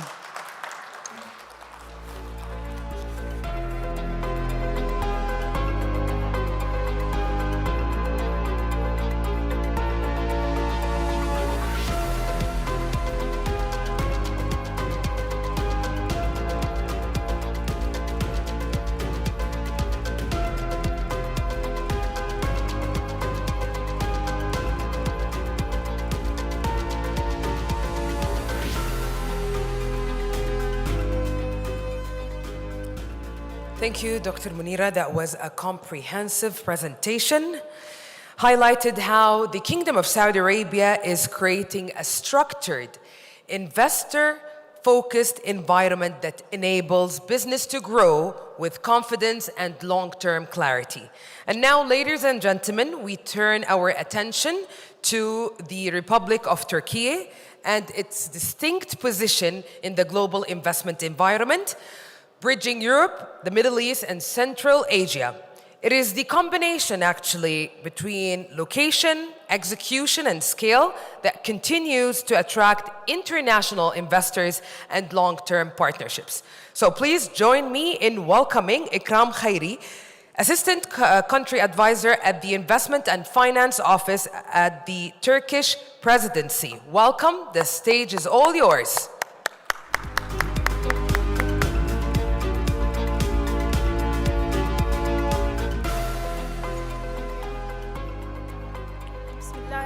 الرحيم والصلاة والسلام على أشرف المرسلين. السلام عليكم ورحمة الله وبركاته. My name is Ikram Khairi, Assistant Country Advisor to the Investment and Finance Office. I will be presenting on behalf of our Country Advisor, Mr. Junaid, who couldn't join today. So I'm here today to highlight Turkey investment, why Turkey stands out as one of the most dynamic and promising investment destinations in the world today. I will walk you through 10 key aspects covering our economy, namely market access, strategic location, demographics, labor force, reform process, incentive, R&D ecosystem, and sectoral opportunities. As most of you know, Turkey is currently the 12th largest economy in the world by GDP and purchasing power parity. But here's what makes this truly exciting. In 2003, we were ranked 18th. By 2024, we climbed to the 12th position. By 2026, Turkey is projected to reach 10th place globally and expected to become the 5th position at world by 2052. Behind this ranking is strong economic performance. Between 2002 and 2024, Turkey recorded an average annual GDP growth of 5.3%, notably outperforming regional peers. In real terms, Turkey's GDP has more than tripled since 2002, reaching an index of 312, surpassing all European neighbors. Here's another way to understand Turkey's transformation. Over the past 22 years, Turkey's economy has increased fivefold, from 238 billion USD in 2002 to 1,358 billion USD in 2024, driven by strong domestic market and dynamic private sector with balanced growth from consumption, investment, and exports. One of the most exciting aspects of Turkey's economic growth is the emergence of a sizable middle class with increasing purchasing power. Income per capita measured at purchasing power parity has fourfold. It went from about 11,000 USD in 2002 to over 40,500 USD in 2024.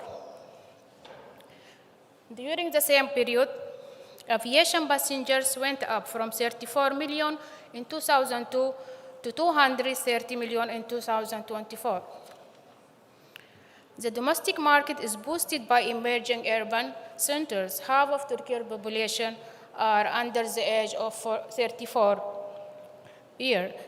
There are 24 cities with over 1 million people and total population of 85.7 million as of 2024. Now let me turn to market access, one of Turkey's strongest competitive advantages.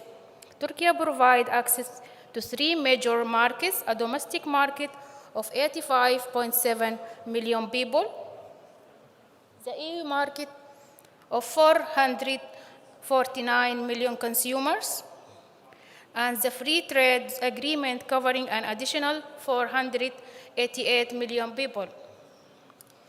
With free access to 1 billion consumers, this is an unmatched market access that makes Turkey an ideal base for companies looking to serve multiple sectors. Let me now turn to Turkey's strategic location, which is truly unique. Turkey's working hours intersect with 6 time zones.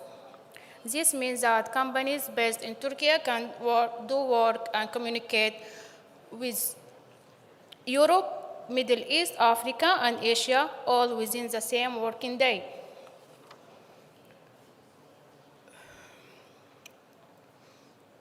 Within a 4-hour flight, you can reach the market with a combined GDP of 32 trillion USD, a population of 1.3 billion people, and total imports of 10.3 billion USD. Turkish Airlines flies to 353 destinations in 131 countries, providing unmatched global connectivity. Turkey is a convenient hub for multinationals to manufacture, export, and manage. Turkey's strategic location and enhancing production capabilities are attracting multinationals to invest for export. Between 2002 and 2024, Turkey's merchandise exports grew at an average annual rate of 9.4% compared with the world average of which is 6%.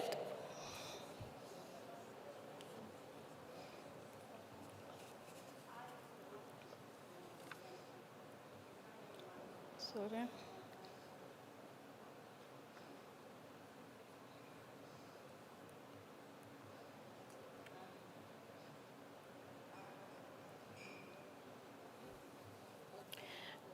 Now I want to highlight Turkey's commitment to creating a business-friendly environment. Since 2001, Turkey has implemented major reforms every 18 to 24 months. These include the establishment of Coordination Council for the improvement of the invest environment, ease of company establishment, the new FDI law, the new labor law, tax reforms that reduce corporate tax from 33% to 20%, the establishment of the Investment and Finance Office, investment incentives, R&D and innovation incentives, and many others.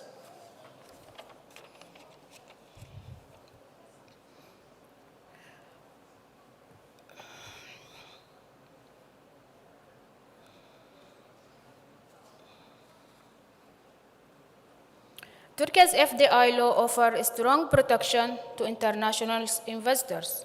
It guarantees equal treatment for foreign and domestic investors, the right to repatriate profits, and protection against expropriation. Turkey has signed a bilateral investment protection law treaties with 89 countries. We also have double taxation avoidance agreements with 93 countries.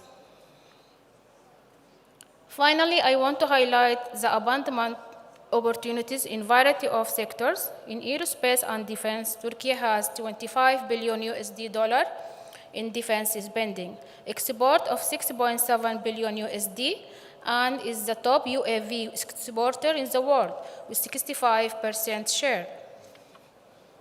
In machinery and electric equipment, Turkey is the largest TV and white goods producer in Europe, exporting 75% of its production with revenues of 90 billion USD.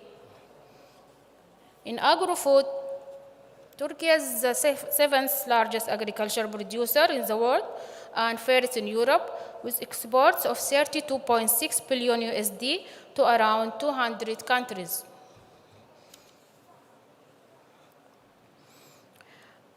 In energy, Turkey is the sixth largest electricity market in Europe, with 59% renewable energy share and the fourth in the world in geothermal energy capacity. In automotive, Turkey is the 12th largest manufacturer in the world and fourth in Europe, with 1.4 million vehicles produced and export of 37.2 billion USD.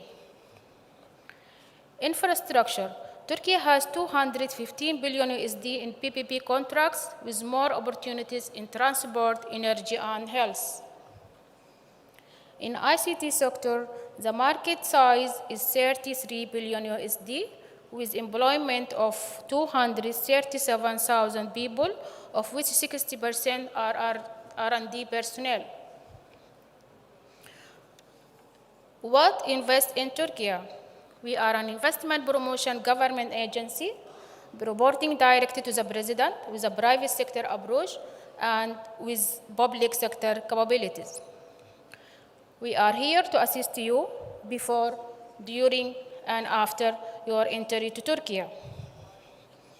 In conclusion, Turkey offers a unique value proposition, a large and fast-growing economy, projected to rank fifth globally by 2052, access to over 1 billion consumers, a strategic cross-continental location, a young and skilled workforce, strong fundamentals, investor-friendly reforms, and attractive incentives in high-growth sectors. Whether accessing new market, establishing a regional hub, or invest in growth industry, Turkey is ready to be your partner. Thank you for your attention, and I would like to remind you that you can download full version of this presentation in Arabic and English from our website, invest.gov.tr. And thank you. Assalamu alaikum wa rahmatullahi wa barakatuh.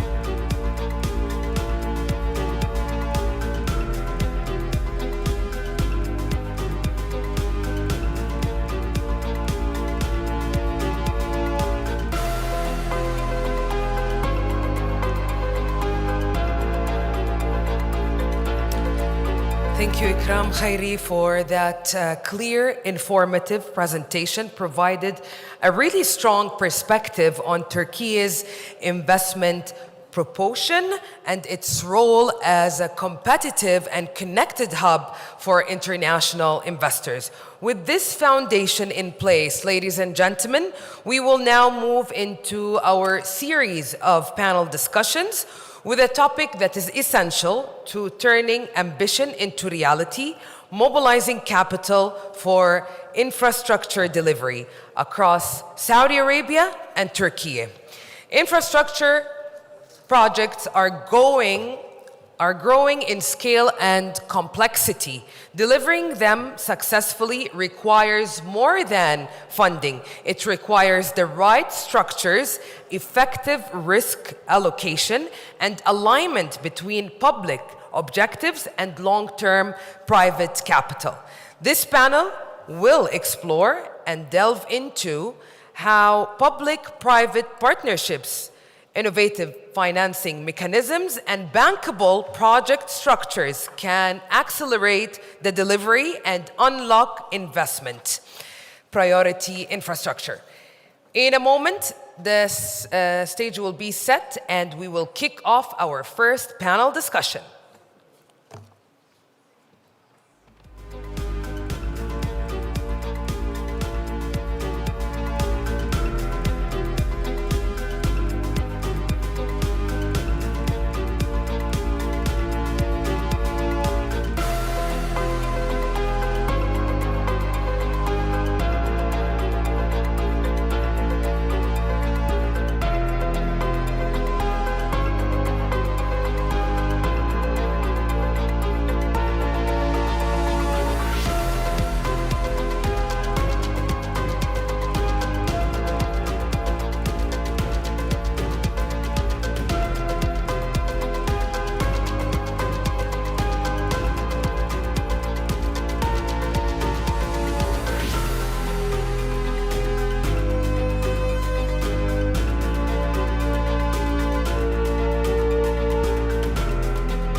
All right, ladies and gentlemen, the stage is set and ready. So let's kick off our first panel discussion, Mobilizing Capital for Infrastructure Delivery. Please join me in welcoming the moderator of this session, Faisal Gadri, Chief Commercial Officer, HSBC Saudi Arabia, and Vice Chairman, HSBC Infrastructure Finance for MENAT. Welcome. The stage is all yours.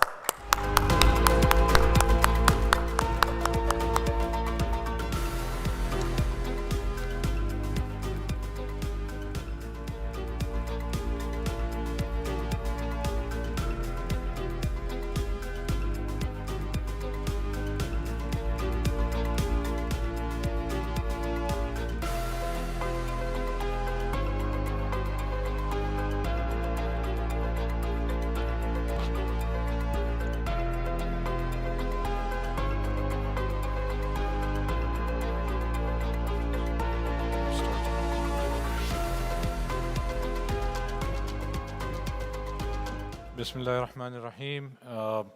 Ladies and gentlemen, thank you very much for coming over to this forum. I think I'm very privileged to be moderating this very exciting session, which is about unlocking infrastructure capital and ensuring the delivery of large infrastructure projects. So I have with me a very esteemed panel.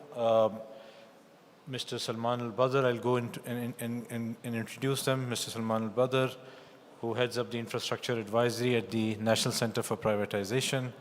Mr. Bandar Arghil, who's with Arab National Bank, a Saudi commercial bank. Abdullah Abu Bakr, who is the Chief Business Officer for the Infra. Mr. Ergan, who heads up the Elysee Investments. Mr.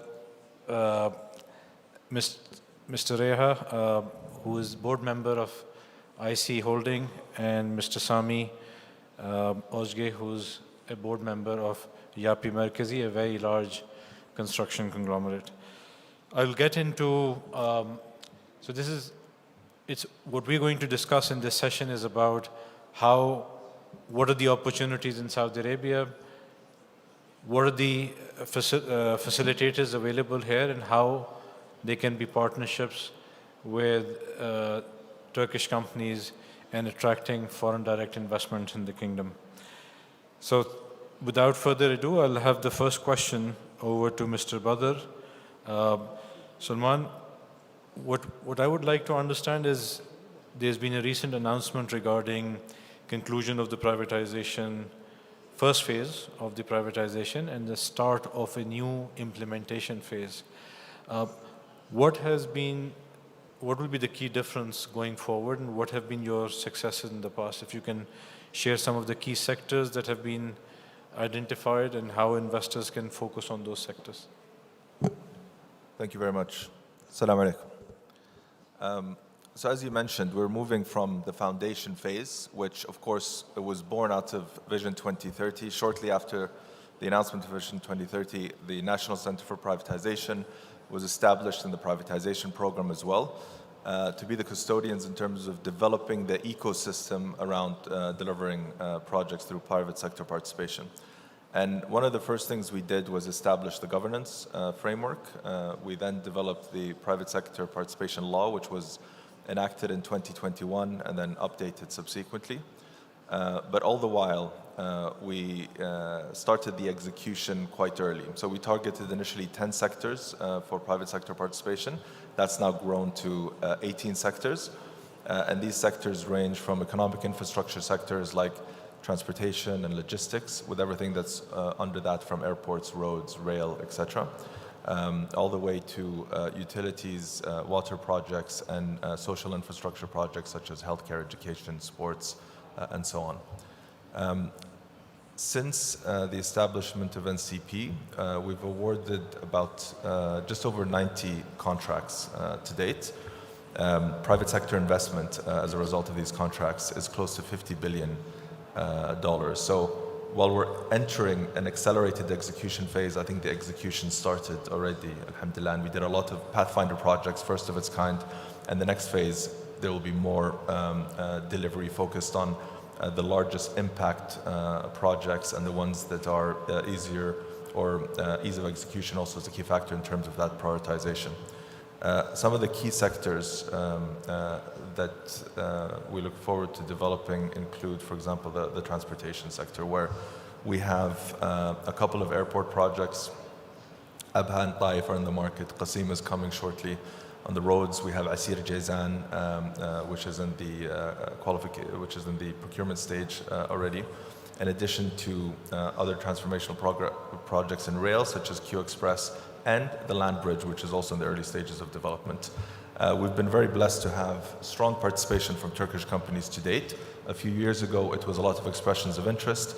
Now we have 8 Turkish companies that are qualified across a multiple of PPP projects, from airports, roads, water projects, and mixed-use real estate joint development agreement. Just as a concluding remark, our CEO can be here today because he's actually in Istanbul at the PPP week, so he sends his regrets, but it just shows you I think the importance of the relationship, and with the pipeline that we have going forward, which we look to double what we've done so far over the past 7 years. We need strong international partners to be able to deliver on this infrastructure and these services, and we see a lot of opportunities for the know-how of Turkish companies to come partner with local contractors and deliver this program over the long term. Thank you very much. I think this, with the strong pipeline that Saudi Arabia has, I'd like to understand from Abdullah regarding the NIF's role in unlocking the capital and actually bringing in and facilitating the investments coming in this sector. Sure. Thank you, Faisal, and very delighted to be here with all of you today.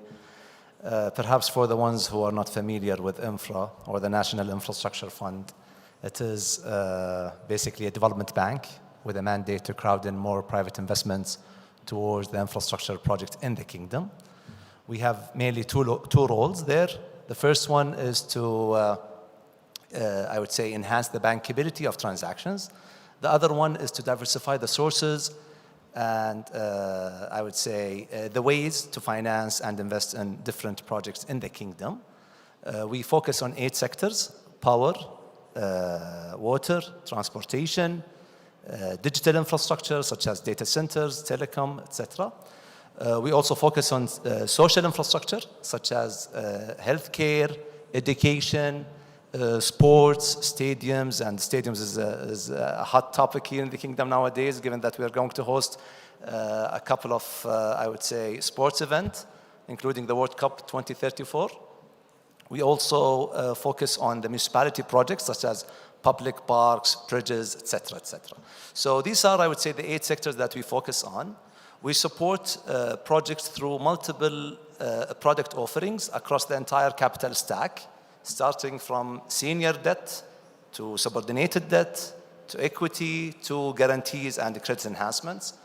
Most of the PPPs are robust in nature, so I expect that Turkish companies with extensive experience in construction, in transportation, in other areas as well, will be able to execute it similar to what happened in 2011 with Al Madina Airport. TAV was in partnership with a company called Mada, which is a subsidiary of Al Rajhi Holding, and they've done, I would say, a role model when it comes to PPP. And now the project has been operating, if I'm not mistaken, for more than 11 years.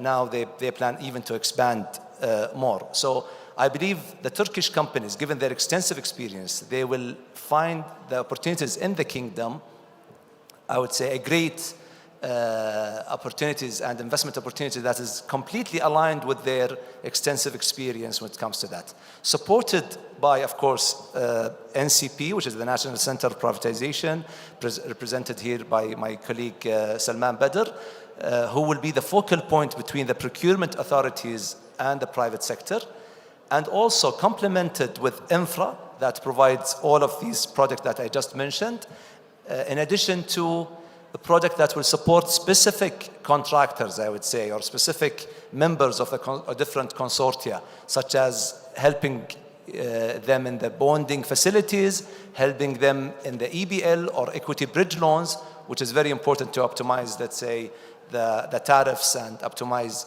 the bid that they plan to bid. So we're more than happy to engage with you and discuss and explore avenues for collaboration between infra and the different Turkish companies that have extensive experience in multiple sectors.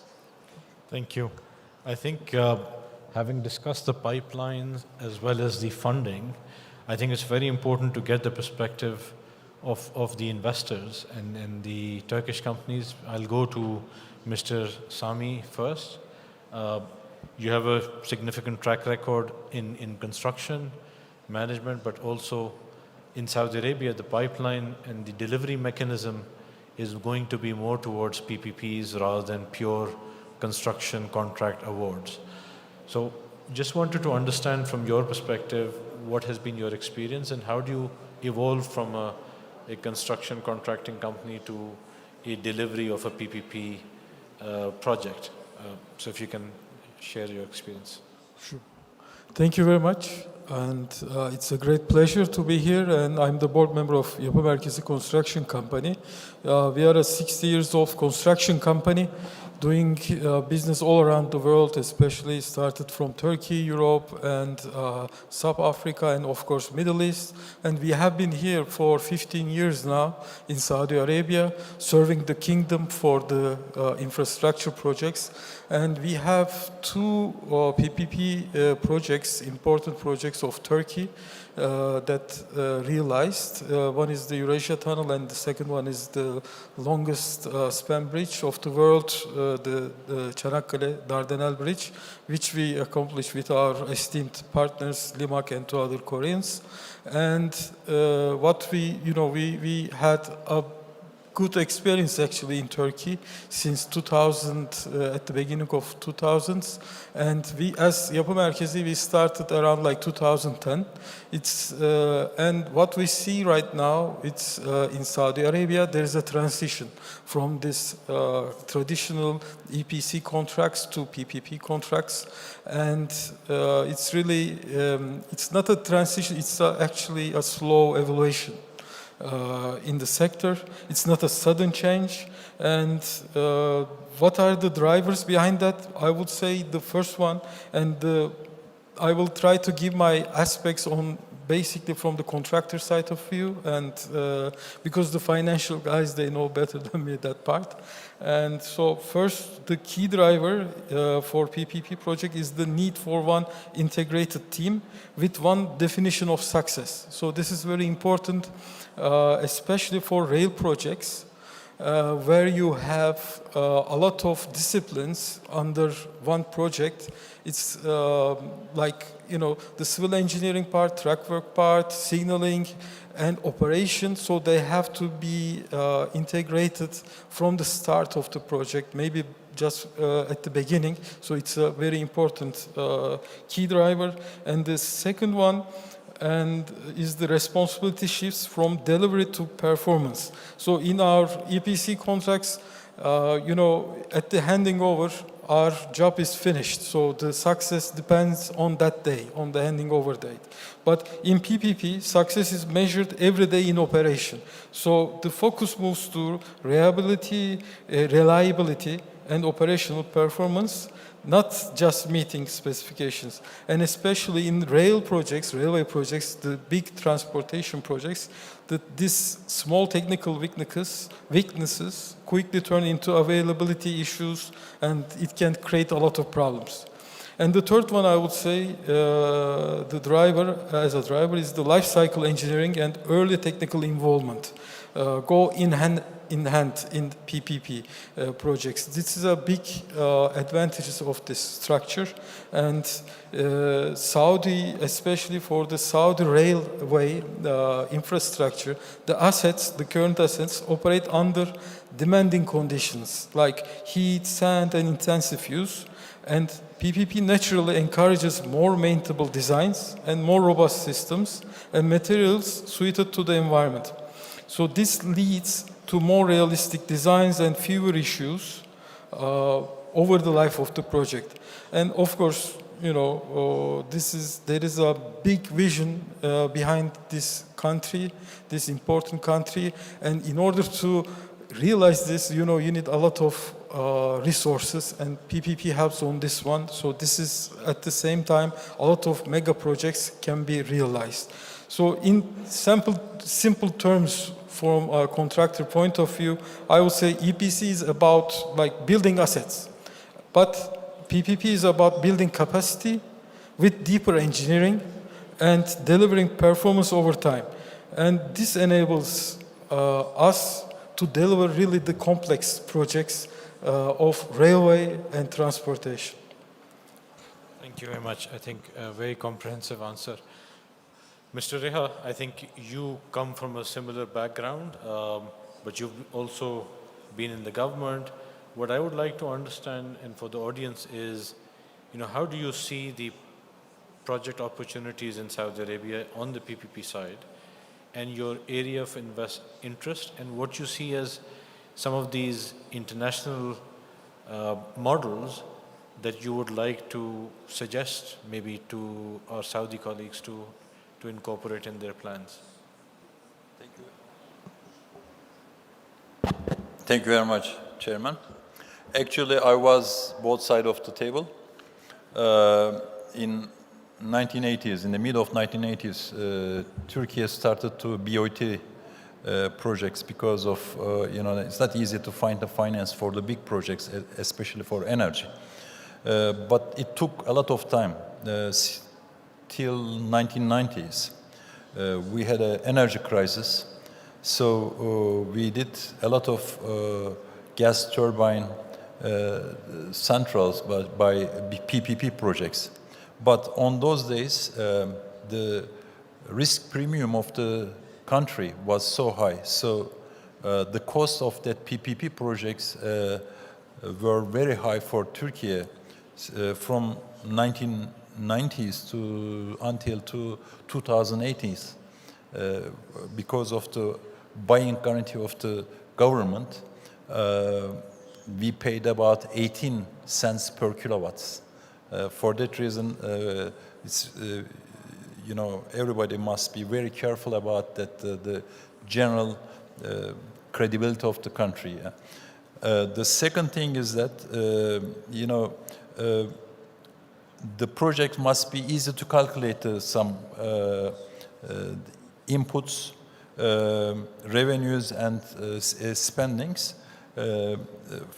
For example, energy is easy to do that if you have a good credit background as a country. And bridges, you can calculate the number of the cars and the cost of per passing from the bridge. Or airports, it's easy to calculate also the number of passengers. Also, it's the limited areas these are. If you try to do that highways, you can do that, or railways, it's possible, but the risk increases a little bit because the distance, 200, 300 kilometers, and the geological formations may change. For that reason, the contractors put the risk premium on that one, so the cost might be a little bit higher than the EPCF projects. These are the realities. The other important issue is that definitely needs strong political supports. Otherwise, if some problems appears, contractors face that one, then the project may fail or costs increase a lot. Bankrupts or something like this may happen. For that reason, strong political supports is necessary. We as an IC holding did some PPP projects. For example, third bridge of Bosphorus. It was 19 finished? Okay, 1916 or something like that. And also Alia Menemen Highway we did. Also right now we are in Vietnam. We are building the airport, but not for that airport projects, but the Hanoi Beltway projects we are in. So if you have a good team, know the projects, if you can calculate the risk premiums, all that things, and the environments and the risk premium of the country is good, you can achieve these projects with the strong political support. It's important. Thank you. Thank you very much. I think this takes us to, I'll bring a topic up that Mr. Rehat talked about regarding the political will on the importance of that being there in the PPP projects. And I'll ask Bandar, who was involved in one of the PPP projects in the kingdom, the Medina Airport project, and how during COVID and it was able to kind of come out of the difficulties of, all the traffic stopped and everything. And I think, Bandar, it's very important for you in your position as the covering the vision realization in Arab National is to explain what role the local banks can play in terms of bringing or supporting the international investors coming in the kingdom. It's my pleasure to participate in this important forum and be part of this panel. Saudi banks have the full range of services to be offered to international investors in relation to the PPP infrastructure projects. And this starts from the bidding commitments all the way up to bridge loans, equity bridge loans, senior debt, interest rate hedging solutions, advisory services, and others. Let me speak about a success story of how we have supported a Turkish developer in one of the key important projects in the kingdom. The expansion of Al Medina Airport is a success story for the reforms and the liberalization initiatives of the kingdom's airport sector. It was a truly excellent Saudi-Turkish collaboration to build the first airport or to expand the first airport as a PPP model. In 2010, GACA tendered this project, which is the Medina Airport project, to the private sector, inviting private sector to work on expanding the project on a PPP model. As Abdullah mentioned, Al-Rajhi Holding, TAV, which is a very well-known Turkish developer and an airport operator, and Saudi OJ built a consortium, and this consortium have won the bid to carry out the projects of the expansion of the airport of Al-Madinah. And local banks showed a very good appetite in granting facilities to this consortium at the full range of services and financing. Phase 1 of the project, which included a design capacity of more than 8 million passengers per annum, was completed on time and was officially launched in July 2015. And since then, the airport is successfully showed a satisfactory performance and is now one of the key airports in the kingdom. We saw a strong collaboration between TAV and the local partners across the full range of the projects as investors, EPC contractors, and O&M providers. Very importantly, this project was a true testament of the PPP fundamentals in the kingdom, having survived successfully from the COVID-19 pandemic.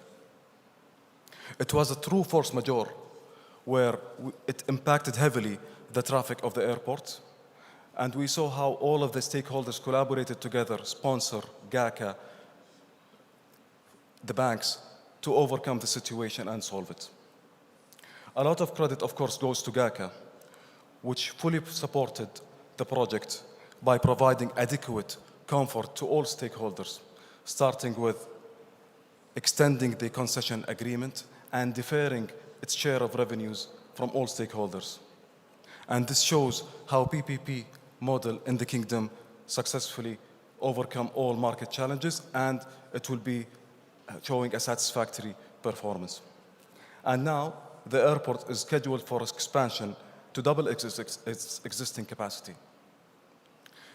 This success story lays a very good foundation for other airports to follow the same approach, and it will definitely add comfort to investors and financiers to be very confident that our Saudi government will stand behind its concessions.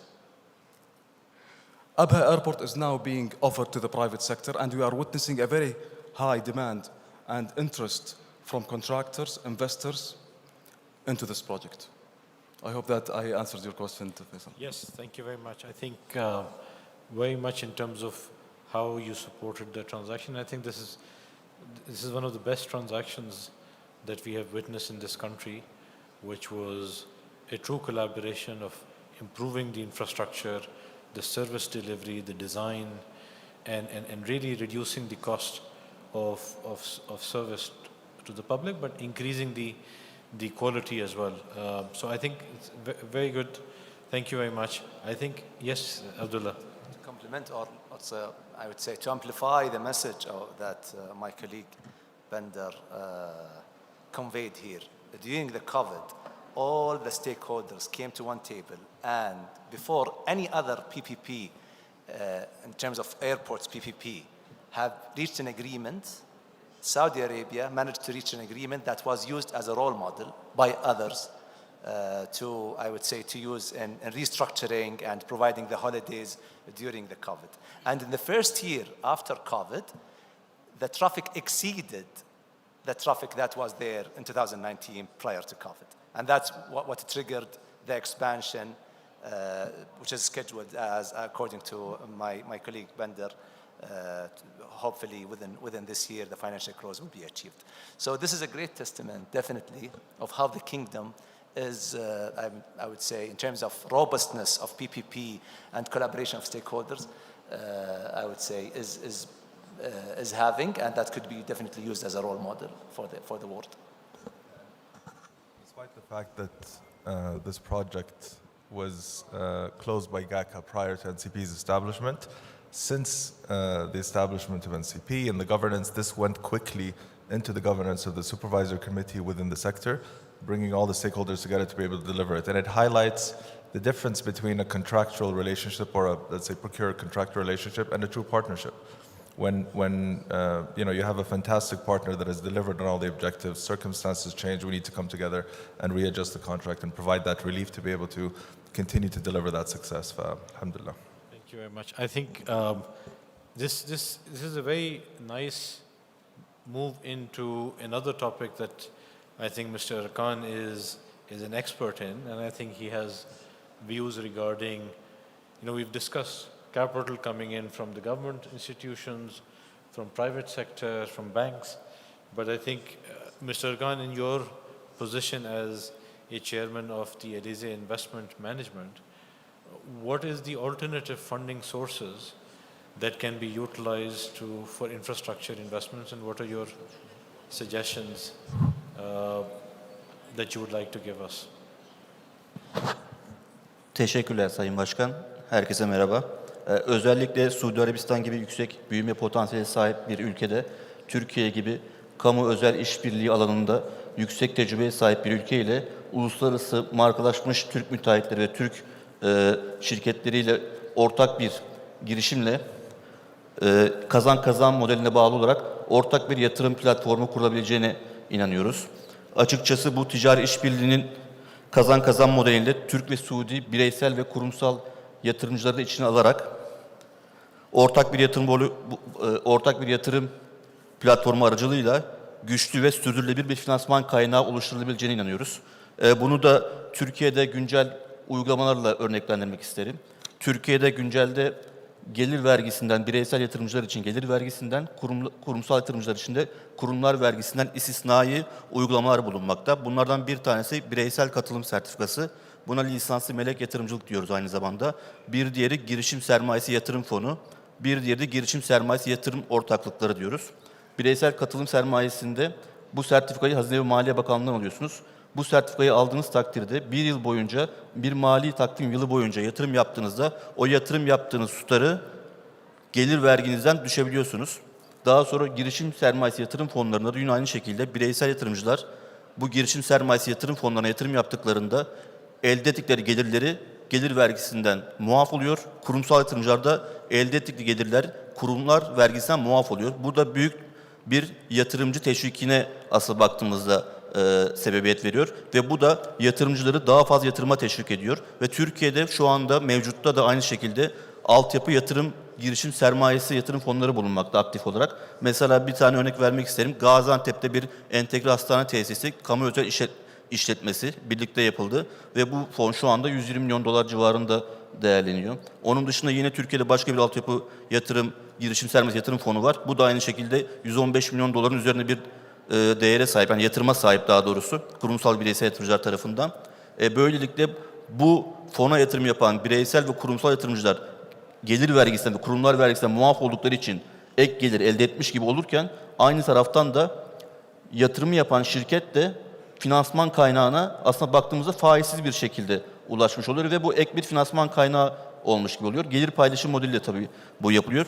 Somut bir örnek olarak da ben Türk-Suudi yatırımları açısından bir bakış açısına bakacak olursam, iki devletin de mutabakatta bulunacağı, her ülkenin çünkü kalkınma bankaları, kalkınma ajansları, yatırım ajansları bulunuyor. Bu yatırım ajanslarının da ortak olacağı, Türk ve Suudi bireysel ve kurumsal yatırımcıların aynı Türkiye'deki mevzuatta olduğu gibi bireysel yatırımcıların gelir vergisinden, kurumsal yatırımcıların kurumlar vergisinden muaf tutulacağı bir altyapı girişim sermayesi yatırım fonu ortaklaşa yapılabileceğini düşünüyoruz. Yani Türkiye, Suudi Arabistan altyapı girişim sermayesi yatırım fonunun iki ülkenin hem bireysel yatırımcıları hem kurumsal yatırımcıları hem de proje, finansman, yatırım bankalarının da ortaklaşa olacağı uluslararası yatırımcılara açılacak ve yatırımcıyı teşvik edecek bir sistemle ortak bir fon kurularak bu iki ülkede yapılan yatırımlardan iki ülkenin de halkının ve şirketlerinin gelir sağlayacağı ve yatırım yapan şirketin de bankalardan faiz ile finansman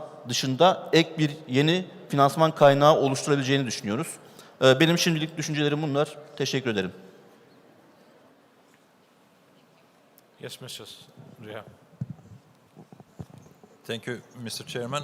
I just want to add one point and clarify what's the political support. What does it mean? First, there might be some, the bureaucratic obstacles. So that strong political support solve that kind of bureaucratic obstacle first.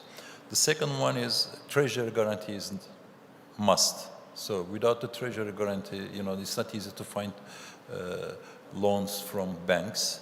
It's the second thing. The third one is that providing some opportunities for example, as a bridge, if the number of cars is not enough, government is supposed to give some guarantee to below that number. Government is supposed to fix the level of number of, or energy production, government must be give the buying guarantee or something like that, or the passenger guarantees in the airport project. These are clarify the strong political supports. I just want to clarify that. Thank you. I think it's very important. I think when NCP has looked at and reviewed these projects, first of all, they review it from the perspective of value for money, but ultimately they look at the bankability of those transactions and the attraction of investors. And somewhere in certain situations you've asked to take revenue risk, and some of the situations you give base case kind of availability. So if you can just explain some of these models that you have, Salman. Absolutely. With the number of projects we have across multiple sectors, we have probably every commercial structure that you can think of in one way or another. We have revenue share projects, or what we call user pay projects, such as the ports, airports of a certain size, etc. But then we have other sectors that are availability payment for various reasons. Maybe there's no historical track record of demand that can be relied upon by the private sector, so they'll have to attach a large premium, which would make it a bit too expensive, and we'd rather take that risk on our side as government. Other sectors might be partially supported by government, such as water.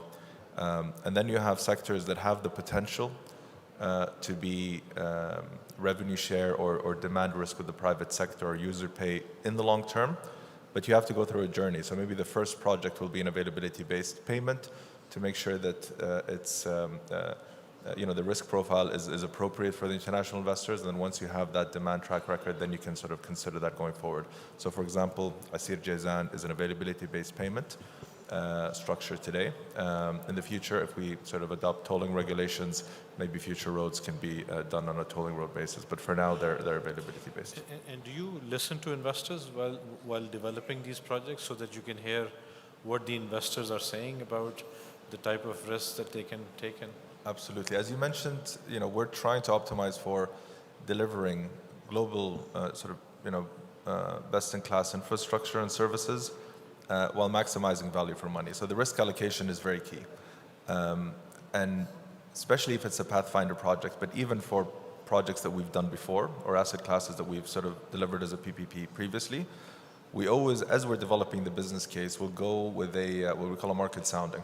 So we'll initially look at the need assessment, we'll develop the commercial structure and the risk allocation, and then we'll test this with the private sector, the developers, the banks, the technical partners as well, to make sure that the way that we're structuring this makes sense, it's attractive for the private sector, and it's bankable from an investment perspective as well. Thank you very much. I think we're running out of time, but I'll have one more for Mr. Sami. From the pipeline that you see in Saudi Arabia, which areas are you focusing on? And are you going to be a pure contractor, part of the consortium, or what will your role be? Yeah, we see that there is a serious pipeline of projects in Saudi Arabia, and especially for transportation and rail projects, which is our main core business. So basically, we would like to involve with them. But of course, we know that railway is not. It's not easy for PPP projects, and there are some other maybe hybrid models that can be delivered. So we are very, excited about this kind of projects, especially the land bridge project is coming up. Maybe some parts of it will be PPP. So we are following up the market very closely. And of course, here's the other question that we have as an investor when you look at the projects is the guarantee that everybody mentioned of the government. Maybe it can be also very important. Will it be in the project only, the guarantee, or it will be like a governmental guarantee will be provided for these projects? Thank you very much. We've run out of time. So, but I think it leaves enough for the audience to engage. And I think we've shown how clearly there are people and the institution are there and they have significant background and they're open to listening. And I think these are very good suggestions that were given by Mr. Ergan as well regarding creating some kind of a partnership fund that can support the investments into the country. Thank you very much. Thank you, everybody, and thank you, all the panelists.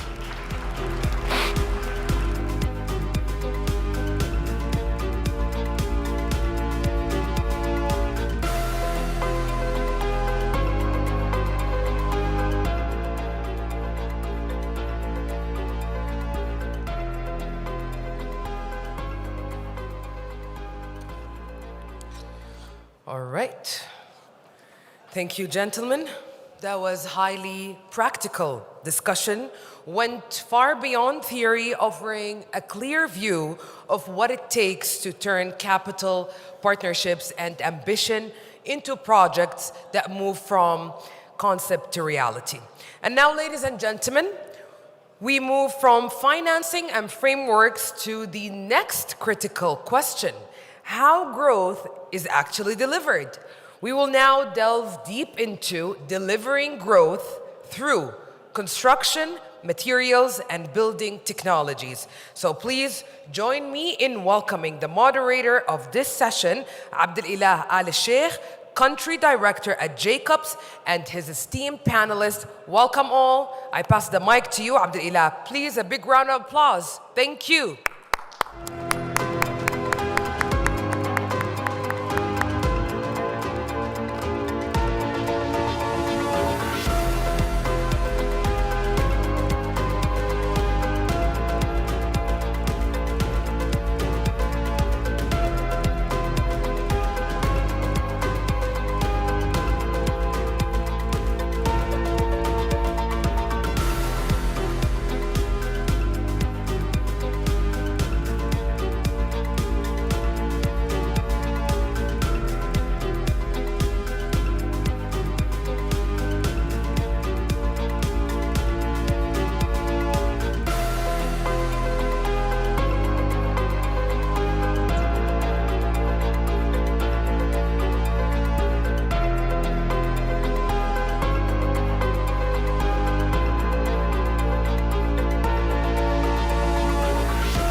بسم الله الرحمن الرحيم. Assalamu alaikum wa rahmatullahi wa barakatuh. I would like to welcome you all to our session on construction, building materials, and technology. We have a big group today, and hopefully we can manage this within time. But we're looking forward to a very interesting session. with a mixed group between public, private, and also some private from our guests from Turkey. Looking forward also to understand more about their experience both globally and also in the kingdom, as I understand.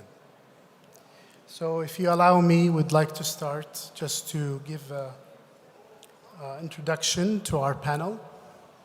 Of course, we have Mr. Mohammed Al-Amil, representing the Saudi Contractors Authority, and also Dr. Khalid Al-Hajri, the Vice President for Building Materials at National Industrial Development Center, Ms. Leila Shahimi, Head of Sustainability at Rital, which is a Saudi development company, and Dr. Hassan Al-Asafi at National Housing Company, responsible for construction and engineering, and also Mr. Omar Al-Omar, Head of Business and Partnerships at Al-Uyuni, Contracting and Investments, one of the leading construction companies in the kingdom.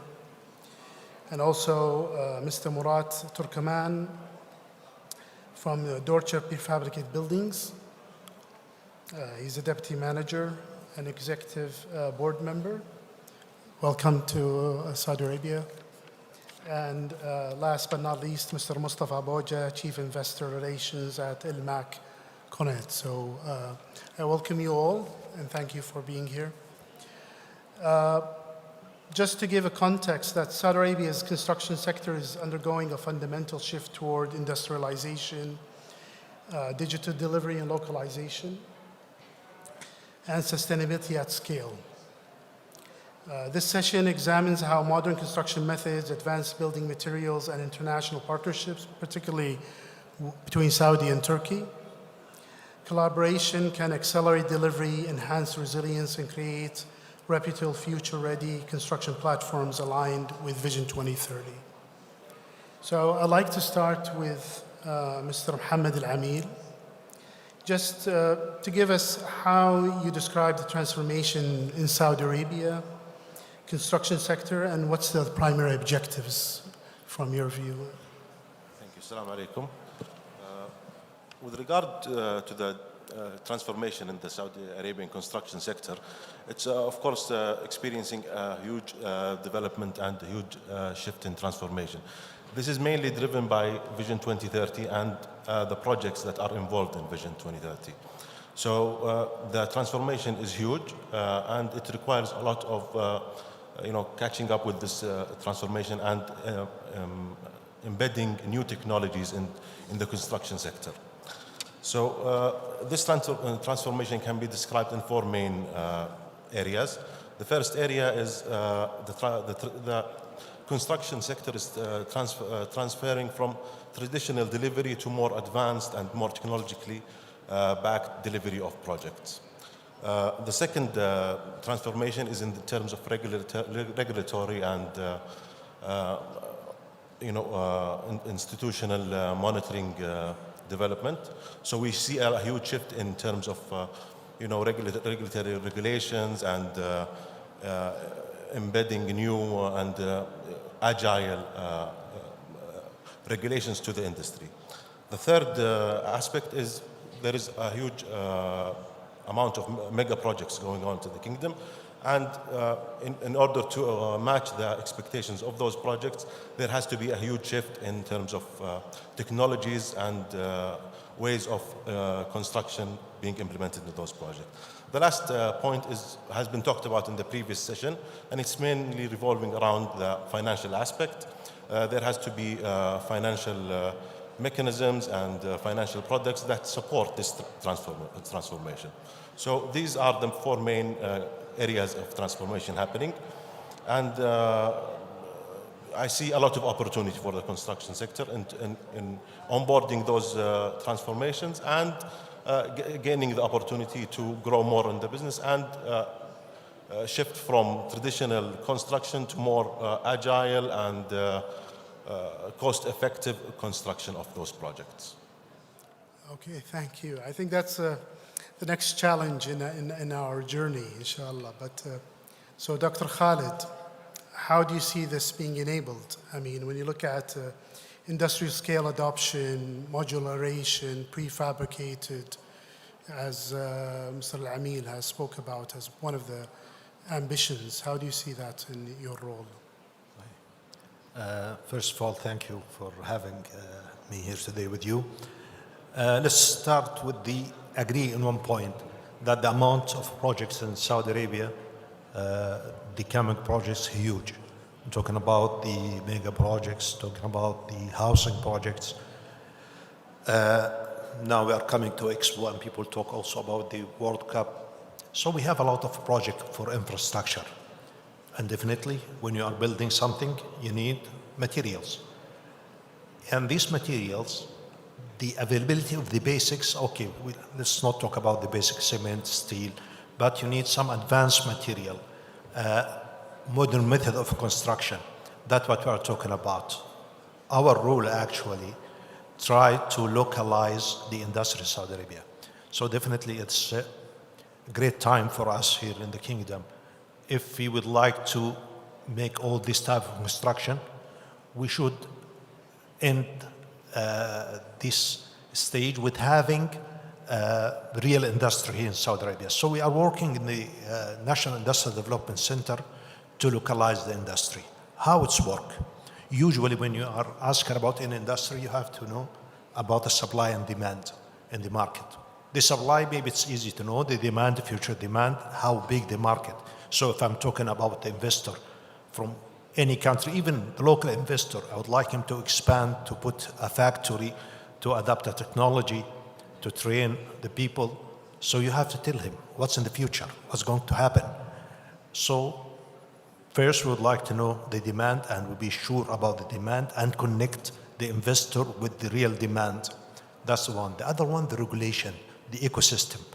Now, if any investor or any investment is coming to Saudi Arabia, you have to make the landscape is good for it, from the energy, from the land, from the regulatory standards even. So you have to make this infrastructure or the industrial ecosystems good for the investment to succeed in Saudi Arabia. That's the other one. So we are talking about demand, talking about the infrastructure, then talking about localization. Localization, by the way, is not bringing a factory from outside and put the factory in Saudi Arabia and run it. It's not like that. Localization, actually a journey, talking about localizing. And by the way, in the beginning, I don't want to localize everything in one day. It will be in steps. And when you talk about the value chain for any type of industry, so you have to localize this value chain. It's including even the transfer of the technology. I don't want to just only produce the material or bring a factory from outside and bring the people from other country and they run it for me here. No, I would like to localize this technology. I would like to train my people and to establish a real industry. So we are building the system, the complete system, from the securing the demand and also from putting the regulation around it and try to make the right localization for the industry. And definitely we are supporting this. When you localize something, we have to follow up and see how things are going and if there is any challenge in the way, so we have to smooth it out. I hope that answered. Yes, but I mean, let's take the perspective of a major developer. I mean, National Housing Company, Dr. Hassan. How do you see this in your world of development at scale? Prefabricated, digital solutions. Where do you see yourself in adopting these methods, and where can you see also partnerships with our Turkish companies in bringing this value to the market? Thank you for the question, and it's my pleasure to be here.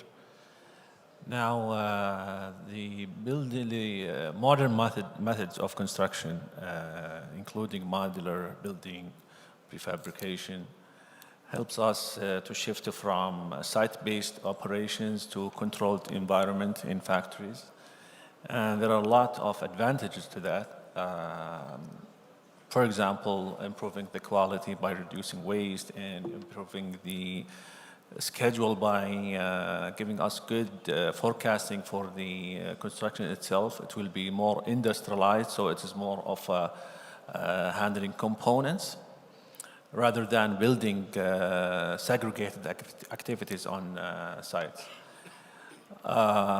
Theoretically, this helps to achieve better cost and quality outputs of the project. But in practice, there are a lot of conditions to that, and there are a lot of even barriers. I would call them alignment tasks. Now, to improve the cost, it requires us to have a good scale that we adapt to our project, because without the scale enough to optimize the cost of modular building, shifting to the factories and having more of the prefabrication side, for example, at least 50% of the site activities to factories. Without having a scale, this could be a little bit prohibitive, expensive sometimes. It requires a capital, it requires a lot of, like for example, recently only the transportation costs has jacked up, and the fuel prices affected contractors heavily that are already working on site. So let alone the factories that are, and you know the kingdom is a wide area, so if you have a factory in Dammam shipping materials, components to Jeddah, this shipping cost is not minor. Modular building size is a little bit big, and shipping those components could be a problem. For the quality, modular building improves the precision of construction itself. When you industrialize the process, you have it at a more precise output. So with no doubt, it improves the quality. Now, NHC is trying to adopt more and more certain solution. However, with not only the cost barrier and the scale, the local partners that could provide this and have the ambition, the desire, the background, the technology solutions that could make this succeed, those local partners is still low. We don't have enough players on the market that invest in modular building and prefabrication and providing full solution. There are our old friends, the precast, the concrete precast factories, and they are there in the market from before, and they are considered one of the types of modular building, because we have the volumetric and we have the panelized modular building. But they cannot provide a full solution, a full stack solution that starts from design, ending up with a product. And for major clients, major developers in the kingdom, this could be a little bit problematic when we talk about adapting modular building as a full solution. In other parts of the world, they have good stories about modular building where it could build small communities, even in educational facilities. In the United States, they invested a lot of, there are a lot of examples about building dorms and facilities, adopting the modular building, modular construction. Now, with that being said, we try to find our way by not experimenting the theory itself, but studying how we can scale it. We've tried in a couple of projects, those local partners, and we have open arms to the market, providing us with certain solutions that proves the practicality of it. The cost barrier at the beginning could be handled somehow, but which makes me move the second part of your question: how can our Turkish partners provide certain solutions to the market? As far as I know, they've succeeded in the Turkish industry to productize the housing industry. Now they have real estate developers that are very good at productizing the housing solution. So they have different options, and it is already the typology of the housing is already almost a standard. They can provide you a full stack solution, and beside the technology and the manufacturing ability, rather than the digital ability when you use the BIM or the AI-based operation, robots, etc., in certain factories like in Europe, for example.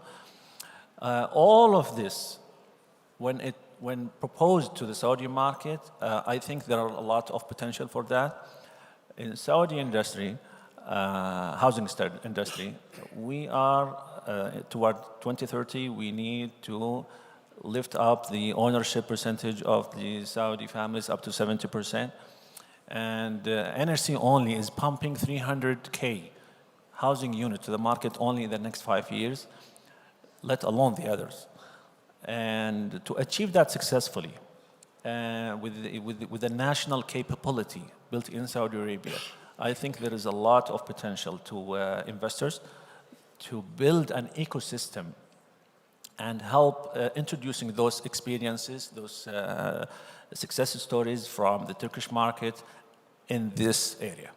So, well, I think there's a big ambition there, and I'm not sure if we can establish a partnership today, Mr. Turkmeen, but can you give us your views on how this technology can be brought in to the Saudi market, and where maybe NHC, you have a partner here, might be willing to discuss this? Hello. So first of all, thank you very much, and it's a great honor and pleasure to be here with you. So I'm representing Dorche, and first, before going to the answer to your questions or making comments, we at Dorche for positioning ourselves as a Contech, which is construction technology company, which industrializes conventional construction into modular. So if I'll go to your question, Saudi Arabia, first of all, scaling prefabricated and the offsite construction is not about when it will happen. It is about how fast and how deeply we will integrate into construction ecosystem.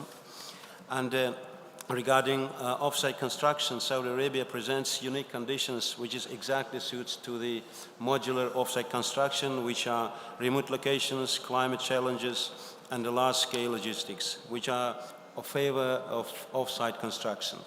And regarding, I'd like to say a couple of words about localization or local manufacturing.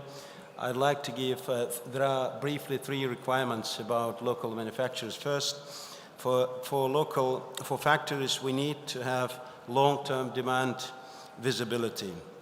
And factories require confidence that demand will be sustained beyond a single project. And the multi-year pipeline and the framework-style contracting encourage investment in permanent facilities. Second requirement is standardization. Standardization aligned with the local supply chain, and when building systems are designed around material profiles and components available locally, localization increases naturally. And last but not least, it's a requirement of skills and know-how transfer. This is briefly how we can summarize. Thank you. Well, thank you for that. But also, Mr. Bilgo, how do you see this collaboration could be, taken forward? So if we'll give examples from our own company, which is successful operating for the last 45 years in more than 50 countries. We are existing in Saudi for the last 7 years, and as of today, successful completed projects in giga projects like NEOM, Oxagon, which completed residential housing projects for those projects. And currently we are successfully executing projects for another important 2030 vision project, King Salman International Airport. And as of today, we are proudly can say we are reached regarding localization, more than 50% of localization, with the support of our local partners and a strong supply chain and workforce. So, Mr. Mustafa, how can we make this happen? What model do you see that between the public and private and Turkish development practitioners can translate this into the Saudi market? Before the answer those questions, I have to express my the thanks and gratitude to MISA and MOMRA, Minister of Investment, Municipality Ministry, and NHC, because through having a partnership with two different nations, the first and foremost, we have to understand the culture and the mechanism, the first, to be able to stand on the table together and have a sustainable the partnerships in the future and today. MISA helps to understand and teaches the both sides, the who we are and what we are going to deal with. So today is a very important day for us, not just for the construction, but also all the industrial areas as well. There is a one key word in Saudi Arabia that we have been experiencing so far in the last 2-3 years, is that Saudization. So every ideas or every industrial techniques should be localized and should be produced here in Saudi market.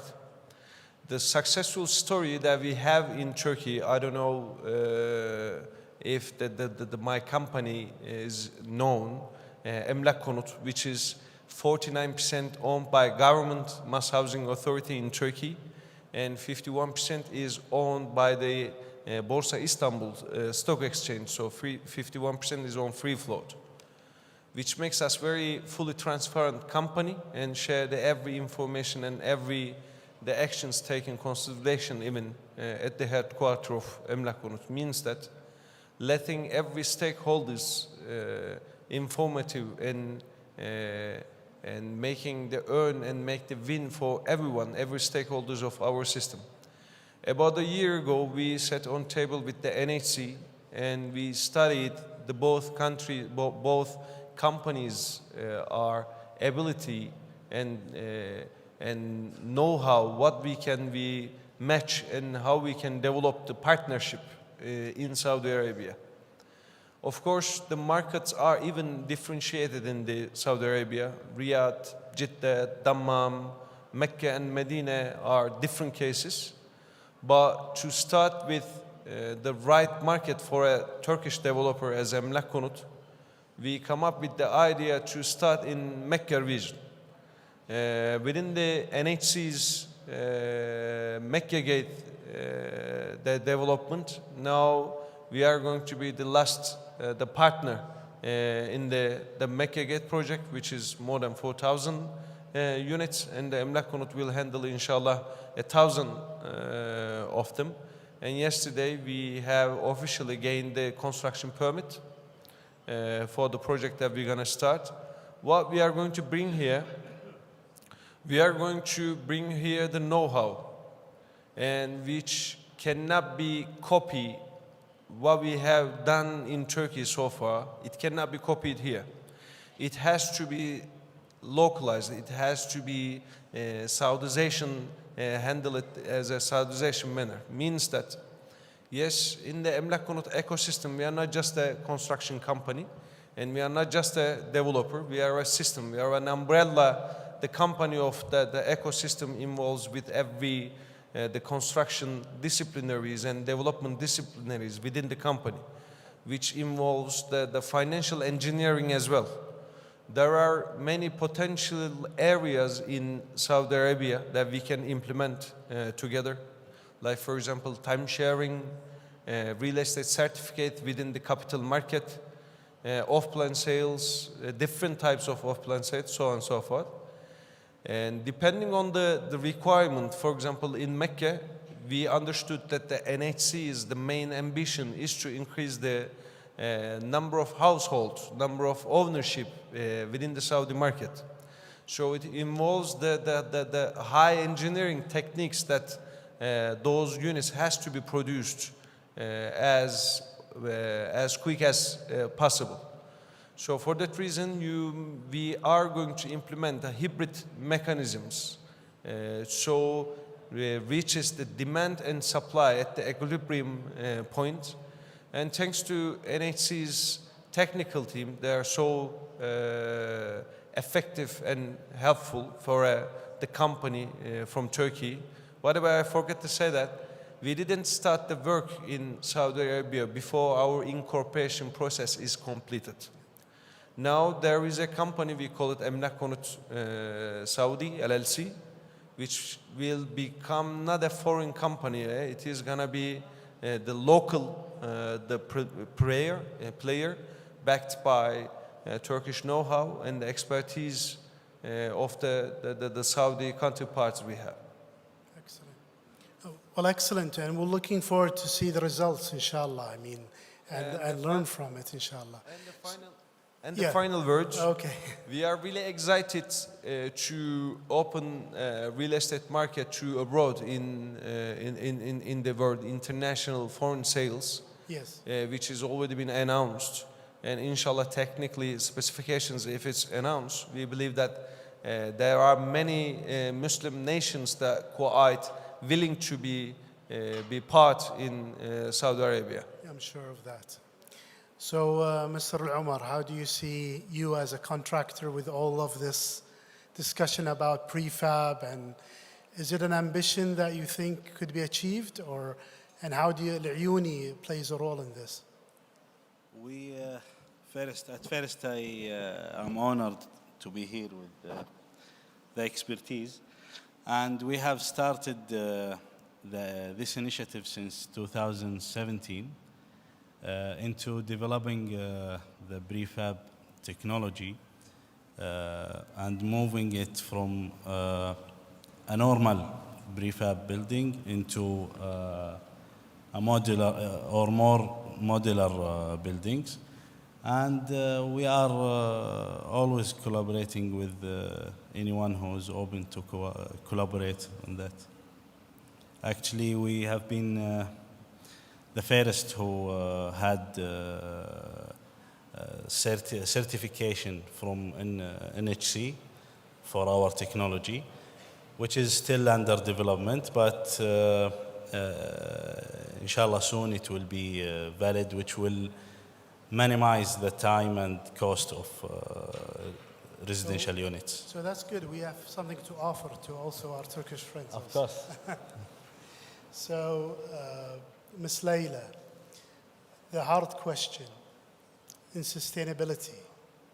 How do you see this, I mean, as a developer, incorporating this agenda of sustainability and utilizing prefab and new modular methods, but also achieving affordability?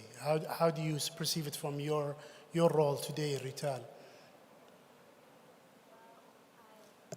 Is this on?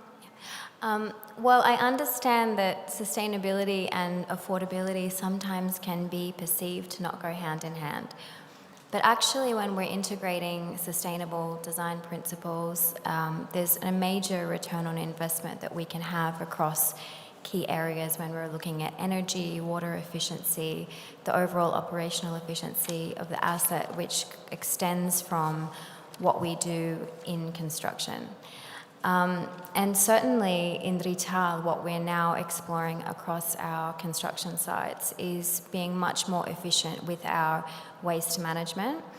So if we consider that globally the construction industry creates around 30% of the world's global waste, there's a huge amount of possibility here to become much more efficient in terms of how we reuse the building materials on our project sites and repurpose them, focusing on reuse primarily more than recycling, because we know that recycling in terms of the circular economy is actually a little bit of a farce, in the sense that around 19% of materials are approximately end up in recycling streams. Although steel and concrete, these kinds of materials are highly recyclable. Other areas of what we're looking at that we could potentially lend to our Turkish counterparts is potentially looking at more sustainable materials. So sustainable materials that have, environmental product declarations, of which I believe they can lend certain sets of expertise. So there's a huge amount of potential between what we can develop with sustainability and how we can actually improve the way that we use our materials, improve the way that we build, be more efficient with our materials, create less waste, and overall be better for the environment, but in turn have a positive outcome on our balance sheets when we're using our materials more efficiently. Well, thank you for that. I hope that we achieve those ambitions, but we want to go back to Mohammed Al-Amin. Just close out on, so how can we make this happen? How can we move into creating a platform for such a supply chain in the long term that will bring value to the kingdom and also to our partners? I think international partnership will be the driver for achieving all of those goals that have been set. International partnerships will provide the kingdom with various aspects. It will transfer the technology, so there will be leverage of transfer of technology from these partnerships. There will be capability building. The Saudi workforce and the subcontractors will build their capabilities to match the aspirations of the main contractor and the major project owner. There will be standards that will be approved and set as norms in the contracting sector here. And lastly, the supply chain and capturing most of the supply chain within the kingdom through those partnerships, as in the international partner can start working and building out or manufacturing those material in the kingdom and capturing the full supply chain in the kingdom. So I think those are the four main aspects that we can leverage on those partnerships. Well, I think we still have some time. If anyone of the panel would like to make a final comment on what you've heard in the discussion. تفضل يا دكتور. Prior to the session, we had a good discussion about the Turkish contractors, and I want to quote you. Now, in Saudi Arabia, we've known Turkish contractors for a long time, and their reputation actually is good. And this can be built on. However, the selling point is a discussion here. With a lot of competition in the market, there are still certain segments that can be attractive to Turkish contractors, speaking generally, whether modular building contractors, technology, infrastructure, heavy civil projects. I think the Saudi market, with the size, magnitude, can provide those segments to attract our international partners from Turkey, forging partnerships with local capabilities, whether manufacturing or, because local experience knows the market, knows how routes work toward getting a job, who talk to who, etc. With this being said, I have good feeling about the future if we see Turkish contractors focus on those selling point areas. Go ahead. Second what Dr. Hassan said, we have a success story in Al Ayuni with our colleagues from Limak Holding, which is a well-reputed Turkish company. It started with a collaboration to fill in the gaps between international and local contractors, and it ended with a proof of success by establishing a dedicated company called the Al Ayuni Limak Contracting Company, having its own management, its own resource, and manage a huge or significant portfolio across the kingdom. And one of the main things that makes the Turkish partner is compelling among other international players, that their cultural awareness and adaptability to Saudi context. And from our experience, we can say they have to be the first choice in this sector. Mr. Kaman? I would like to just, as we are in an investment forum, couple of words for potential Turkish investors. We at Dorche already existing in market in Saudi for a couple of years, and during implementation of our projects, we are having a fully support of all Saudi authorities. I'd like to name some of them, which are Zatco and Vale. Zatco providing with all these related supports, and Vale even in support in getting performance bonds and insurances. So we have full support here. We feel here as in our home, and thank for them. Dr. Hassan, 30 ثانية. تفضل. Yeah. Just? Yes. What this gentleman said actually sets the example. Yes. Okay, for the rest, and I think there are a lot more to this story, and I hope that's a lot, even more than that. Inshallah. Yeah. Well, thank you all for helping me getting through this time and with this valuable information, and thank you all for being with us, and let's give them a good applause for them.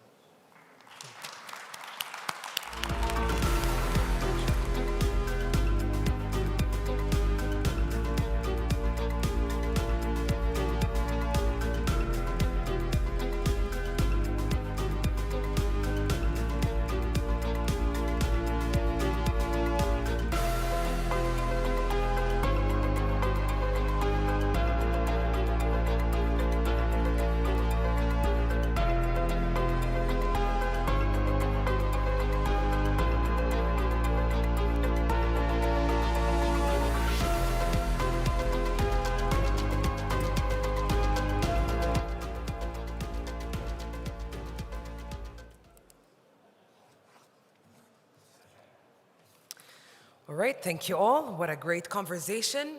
Shaped how economies actually take shape, how ambition becomes reality, and how speed, sustainability, and quality must move together.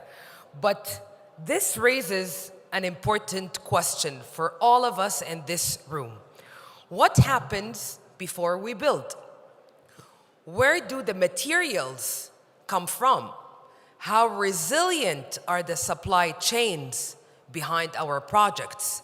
Distinguished guests, these questions will lead us to a sector that quietly and obviously underpins every modern economy. Yet, it defines competitiveness in every visible way. A sector that determines whether industries scale, whether supply chain hold, and whether nations can secure long-term value creation. We're talking here about industry and mining sector.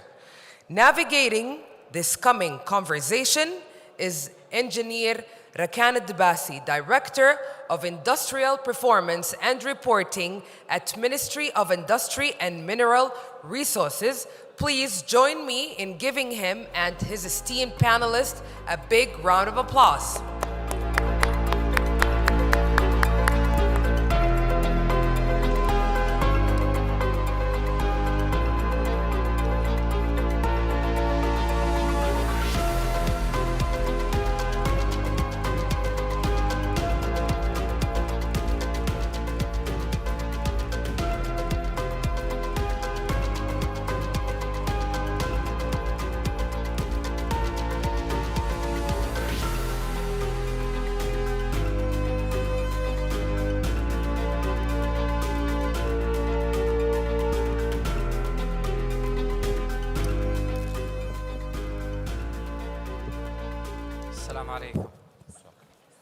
Good afternoon, everyone, and welcome to our session, Expanding Industry and Mining, Perspective from Leading Players. Today, we are exploring the strategic bond between mining, the cornerstone of modern economic growth, and our rapidly expanding industries. We are here to discuss how to scale operation, adapt technology, and build partnerships that drive growth between Saudi Arabia and Turkey. Please welcome with me our panel from Ministry of Industry and Mineral Resources, Engineer Fahad Al-Jubairi, who is Assistant Deputy Minister for Industrial Investment, and Mr. Sami Al-Harbi, who is Assistant Deputy Minister for Land Affairs, and our industry leader from Turkey, Mr. Dawood Dogan, the chairperson of Doglaner Holding, and Mr. Mert Karpuz, the CEO of Portek Drilling, and Mr. Murtaza Karnafel, the chairperson of Karnafel Group. Gentlemen, let's get started. I will start with you, Engineer Fahad. How does the National Industry Strategy contribute to improving the Kingdom investment environment? Thank you, Rakan. Is it working? Okay. Thank you, Rakan. First of all, I want to express my feelings being here with such a great audience. Such event shows the growing need for collaborating between our two nations, and hopefully we will finish this forum having the great dialogues where we will enhance the economies for both countries. So first of all, the National Industrial Strategy is a foundational pillar in transforming the kingdom, in diversifying the economy, and also in creating innovative growth, innovative-based economy growth.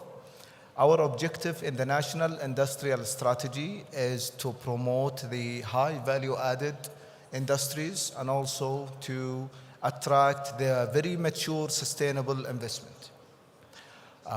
The objective is very clear.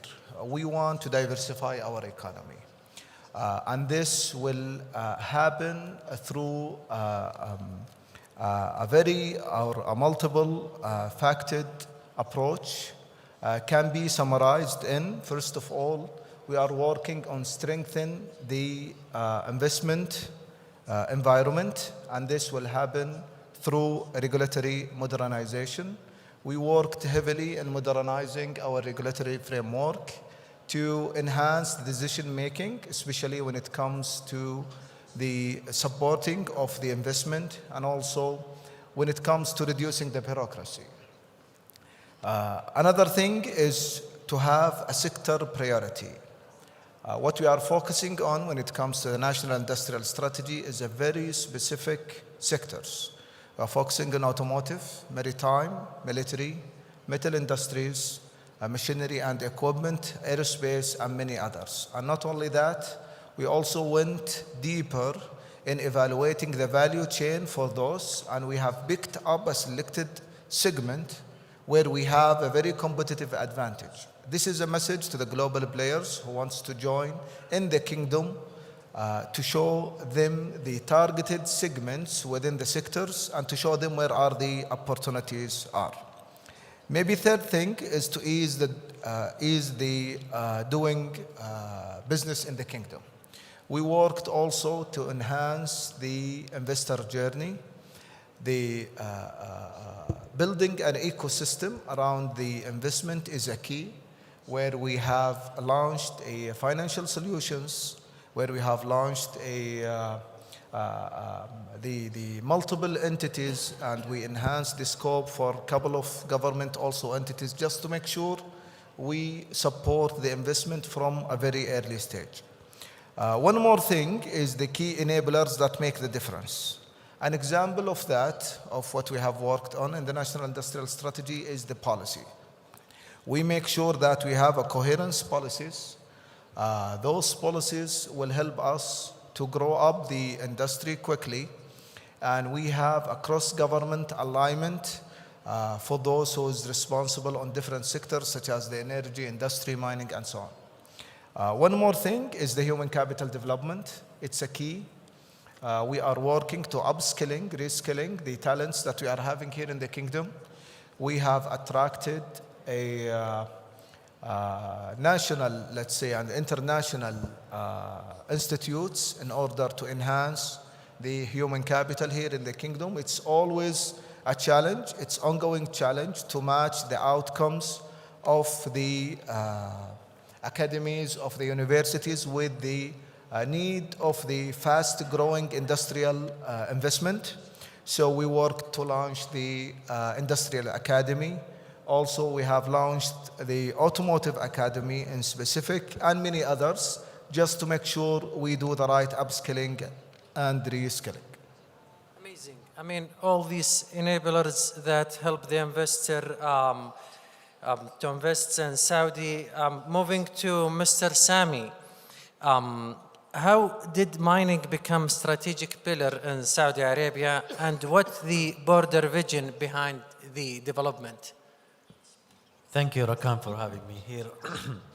Just to understand why Saudi Arabia is focusing on mining, it's helped to start with our oil and gas journey. And for decades, with the hydrocarbons being the major source of our, or to play a contributed role to our Saudi economy and support our growth and industrial developments in general. And with the launch of the Vision 2030, the kingdom had clear direction to diversify the economy beyond oil. And in that time, we looked to all or most of the opportunities that we had in the country, and the mining has stood up as a clear natural opportunity for the kingdoms. And since that time, we know that Saudi Arabia has a significant amount of resources, mineral resources, and geological potential. So the grounds, it's been there, but the decision right now is being moved to develop these endowments. And mining made sense in that time, that it can be used as a platform for downstream manufacturing and for long-term job creations. So we turned the vision of 2030 into an execution by adopting or by launching the National Mining Strategy in 2017. And by strengthening our investment roles, and also by strengthen our institution and capabilities in general. And that's led in this time, we had been recognized by the global index, for example, Fraser Institute's, especially for mining competitiveness, attractiveness investments. We have been actually ranked at the 23rd globally, and we were at the 104th in 2013. And this jump would show you how serious we are to adopting the new, to get use of our materials on the grounds. So mining for us is not extracted more ore resources, but it is about creating a third pillar economy and for a long-term industrial growth. Clear. Speaking of the third pillar, we are moving to the private sector here, our colleagues from Turkey, and Mr. Dawood, establishing a production hub for the MENA region. How do you position Saudi Arabia within your long-term strategy?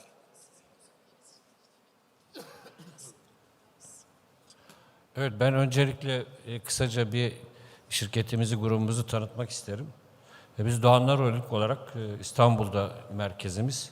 5 sektörde faaliyette bulunuyoruz. Bunlardan mobilyada bizim Türkiye'nin en büyük ikinci firmasıyız. Yani mobilyada Doğutaş Mobilya, Kelebek Mobilya, Lova Yatak var. Senegal'de kurmuş olduğumuz bir Biga Mobilya fabrikamız var. Bir de mutfak tesisimiz var.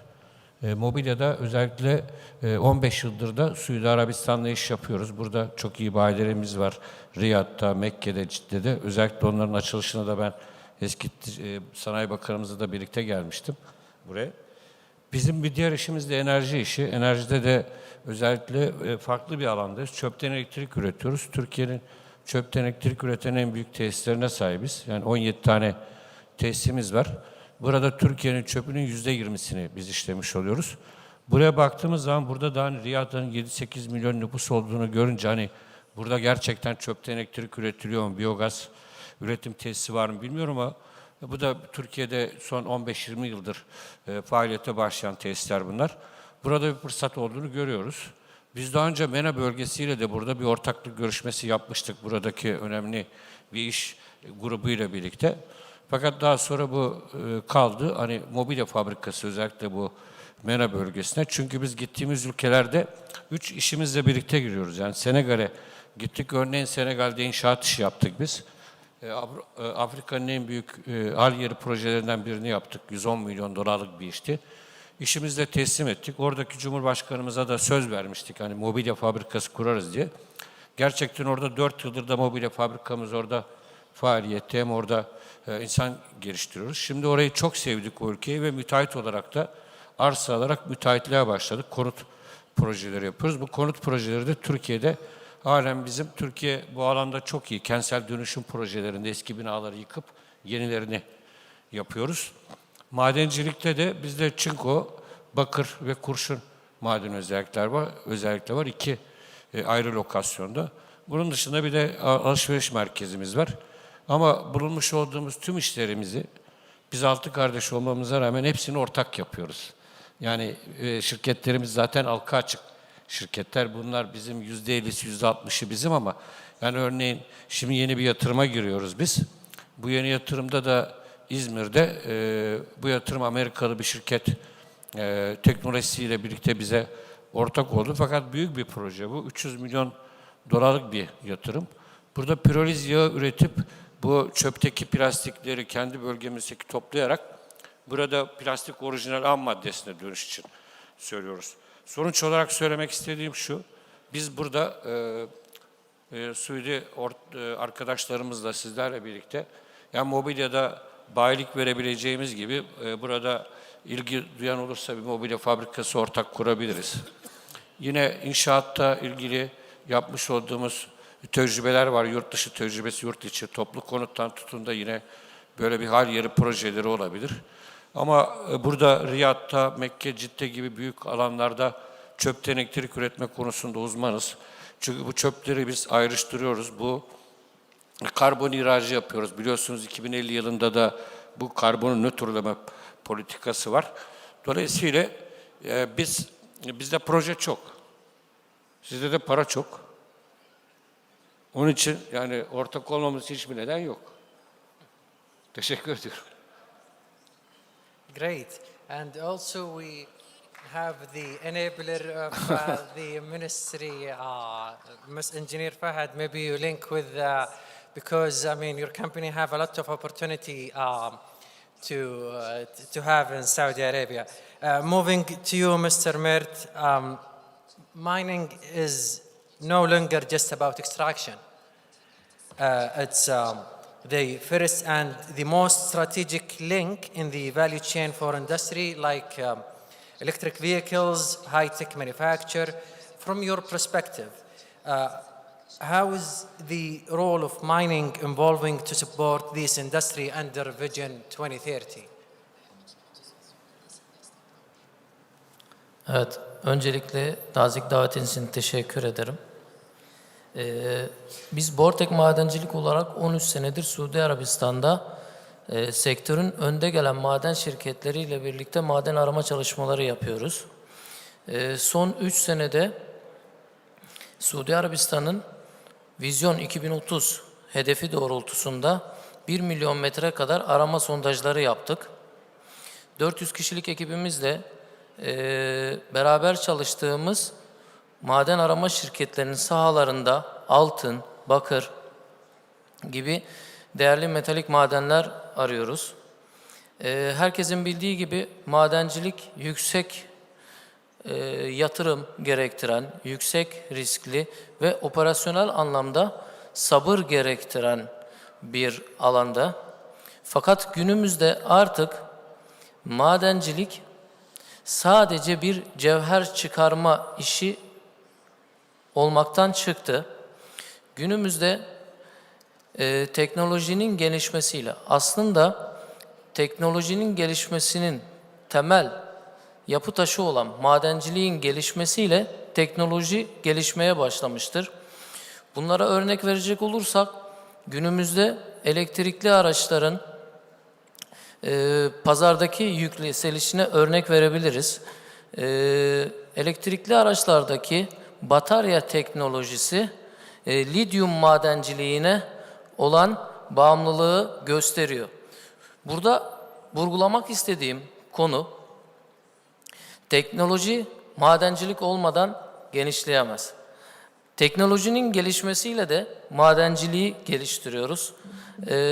Daha derin sondajlar yapıp daha derinden madenler çıkarıyoruz. Bu da hem madenciliğin hem de teknolojinin gelişmesini sağlıyor. Teşekkür ederim. Indeed, and of course it's all connected. Go to Mr. Murtaza Karnafal from the from an industrial investment perspective. What are the key factors that make Turkey competitive and attractive destination today?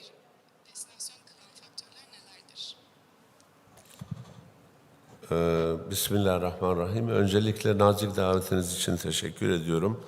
Ben gerçekten böyle bir etkinliği düzenlediği için hem Yatırım Bakanlığımıza hem Ticaret Bakanlığımıza hem DİK'e ve emeği geçen herkese müteşekkirim. Gerçekten verimli bir etkinlik olacağına ümidimiz vardır ve devamının geleceğine ışık tutuyor. Öncelikle şunu söylemek isterim ki bugün Türkiye ile Suudi Arabistan'ın birbirine bakış açısı birbirine rakip gözüyle değil birbirini tamamlayıcı bir bakış açısı olması lazım. Çünkü biz geçmiş yüzyılları aşan bir kardeşlik bağıyla birbirimize bağlıyız ve sanayi üretiminde de birbirimizi nasıl tamamlarız'a bakacağız. Birbirimizin eksiklerini kapatırsak daha iyi yol alırız. Bugün sanayi dediğimiz şeyde Türkiye'de birincisi kesintisiz bir enerji mevcut. İkincisi kesintisiz bir iş gücü mevcut. Bunlar sanayi için olmazsa olmazdır. Altyapısı 50 yıl ve üstü olan OSB'ler mevcut Türkiye'de ki bunlar sanayide olmazsa olmazdır. Bugün bir şey üreteceğiniz zaman onun yan sanayisi vardır. Yan sanayi Türkiye'de oldukça gelişmiştir. Bugün biliyorsunuz 2 saatlik mesafe bir ülkelerde iç hat mesafesidir. Ama Türkiye'nin coğrafi konumu öyle bir yerde ki 2 saatlik mesafede 500 milyon üzerinde bir tüketiciye erişebilirsiniz. Ondan dolayı bugün burada petrol çıkıyor, rafineri var, işleyip satılıyor, daha iyi değerlendiriliyor değil mi işlenip yurt dışına satılınca? Dolayısıyla madenlerde de sanayide de bu böyledir. Türkiye'de bu konuda gelişmiş durumda. Bu konuda Türkiye ile Suudi Arabistan'ın birbirini tamamlayıcı gözle ileriye daha sağlıklı adım atmalarını ümit ediyorum. Teşekkür ederim. Thank you. Actually, I'm glad and happy to run this panel, but I just get informed that we have 5 minutes to close. Even 5 minutes before. I mean, now it will become 3 minutes because I just informed 2 minutes ago. I will just wrap up the session. I will ask each of you one final word. So, in your opinion, what is the single most important factor for a successful Saudi and Turkish industry partnership in 2026? I will start with you, Engineer Fahad. Thank you, Rakan. I would say 2 things: mutual trust, and we complete each other, especially in the value chain, if we put this as a target. And maybe one more thing that I would encourage all the investors to visit the Ministry of Industry website to see all the incentives and enablers that we are giving today, and also to see all the opportunities in the industry that we are having in the website of Invest in Saudi. Mr. Sami. I think it's very important for both nations to focus on the upstream, especially for the mining. It's become very critical, and we can witness the war between countries to ensure the supply chains is available from the raw materials. And the growth in the upstreams, I think, is very significant in Saudi Arabia. And for the Turkish companies, it's very important I think there is opportunities, or there is opportunity to use the available data, the huge investment the government has been done, the government of Saudi Arabia, to produce this high quality data, and also to get most use of the exploration enablement program. We have funded more than 180 $180 million just to support the exploration at the initial stage. I think this both is available for the both countries. They could actually get use of most of these incentives and the availability of the data between the both nations. So that will create more industrial growth, especially for the mining sectors. Thank you, Mr. Sami. Mr. Dawood. Evet. Teşekkür ederim. Biz bu ülkeyle zaten çok uzun zamandır birlikte çalışıyoruz. Yani bizim burada örneğin Mekke'de Abdülgani Bey var. Böyle sık sık biz ailece de geliriz. Burada ümre yaparız. Yani buradaki dostlukları da çok iyi bilen biri olarak da Türkiye için de önemli işlerimiz var. Türkiye'de ciddi fırsatlar var. Örneğin bizim en son almış olduğumuz bu yeni yapmakta olduğumuz yatırımla ilgili bizim devletimiz de çok destekliyor. Bize bedava yer, arsa tahsisi yaptılar. Finans desteği veriyor, istihdam desteği veriyor. Yani ilgilenen olursa biz şu ana kadar 65 ülkeyle de iş yapıyoruz, yani ihracat yapıyoruz. İlgilenen arkadaşlarımız olursa iş yapalım yapmayalım mutlaka İstanbul'a bekleriz. Yani ismimi yazdığınız zaman da Google'dan da çıkar zaten. Hani hiç çekinmeyin, arayın. Sizleri İstanbul'da misafir etmek isteriz. Mutlaka bir iş fırsatı olur, en azından bir sohbet ederiz, bir kahve içmiş oluruz. Teşekkür ederim. İnşallah. Thank you, Mr. Dawood. Mr. Mert. 13 senedir Suudi Arabistan'da bizzat kendinde yaşayan biri olarak Türk şirketlerini Suudi Arabistan'a davet ediyorum. Çünkü Suudi Arabistan daha önceden anlatıldığı gibi bir ülke değil. Gerçekten yenilikçi, madenlere, yatırımlara değer veren bir ülke. Bu yüzden herkesi Suudi Arabistan'a davet ediyorum. Teşekkür ederim.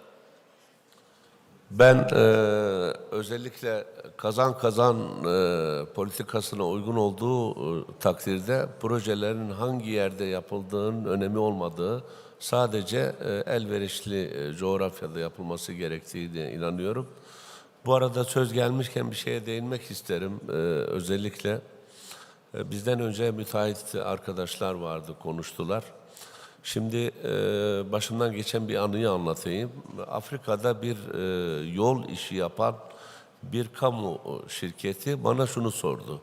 Ya biz yol işini veriyoruz ama bizdeki şartnamede mazgallar demirdendir. Sizde yeni tip mazgallar çıkmış, plastikten daha pratik. Bunların bizde özelliği ve fiyatı yok. Biz ki bir iş verdiğimiz zaman maliyet hesabı yapabilelim. Bu konuda da Türkiye'de gerçekten sanayide gelişen yeni ürünlerin ilgili bakanlıklarımız ya da dairelerimiz tarafından birbiriyle paylaşılması oldukça önemlidir. Çünkü bazen pratik yeni malzemeler vardır ve bunu işveren kurumlar bilmiyor. Dolayısıyla fiyatlandırmayı ve şartnameyi ona göre hazırlayamıyor. Bu konuya özellikle değinmek isterim. Teşekkür ederim. Thank you, and thanks for all of you. I mean, this is like music to my ear. I mean, for investor, they advertise to invest in Saudi. I mean, Engineer Fahad and Sami, I think you will receive a lot of requests from investor after this forum. Thank you all, and thanks for the audience. Thank you.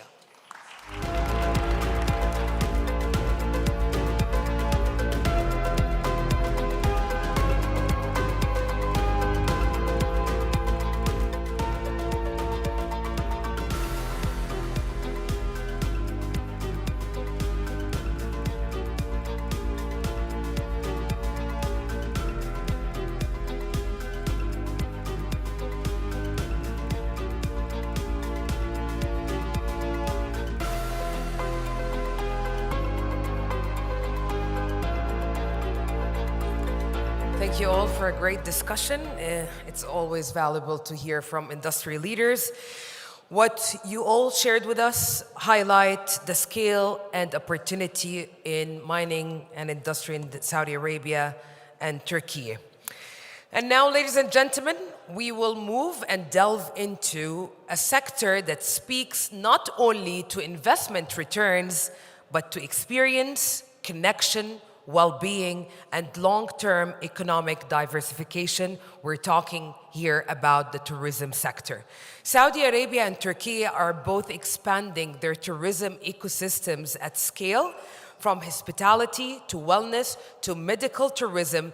This sector is actually creating places that will bring together culture, healthcare excellence, and world-class service. Before we begin our discussion and before we explore how partnership and investment are shaping this journey, let's take a moment to watch this video.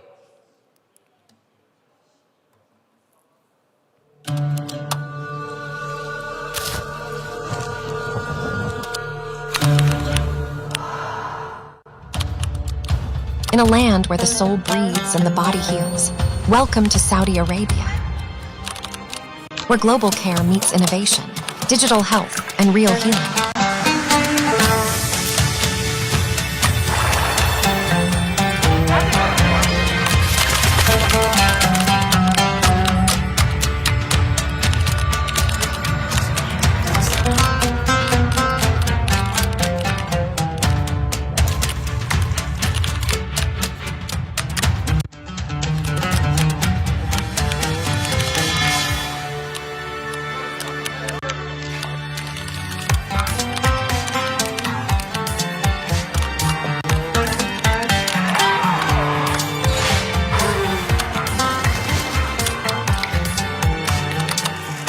Breathtaking nature meets luxurious healing, retreats that restore the body and the spirit.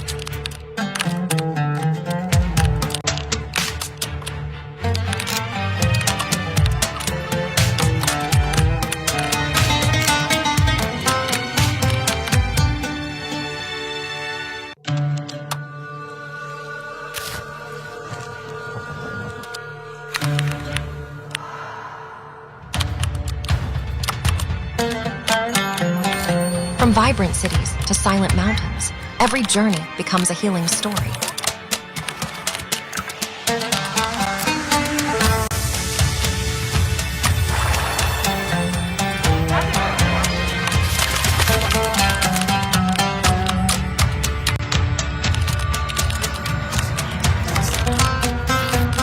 From the heart of Islam flows a peace that uplifts the soul.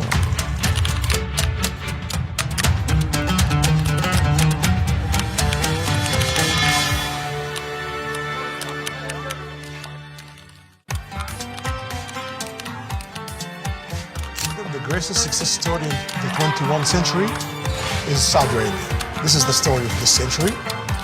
Do you want to miss it or not? That's your call. A nation of vision, healing the body and inspiring the soul. Saudi Arabia welcomes you.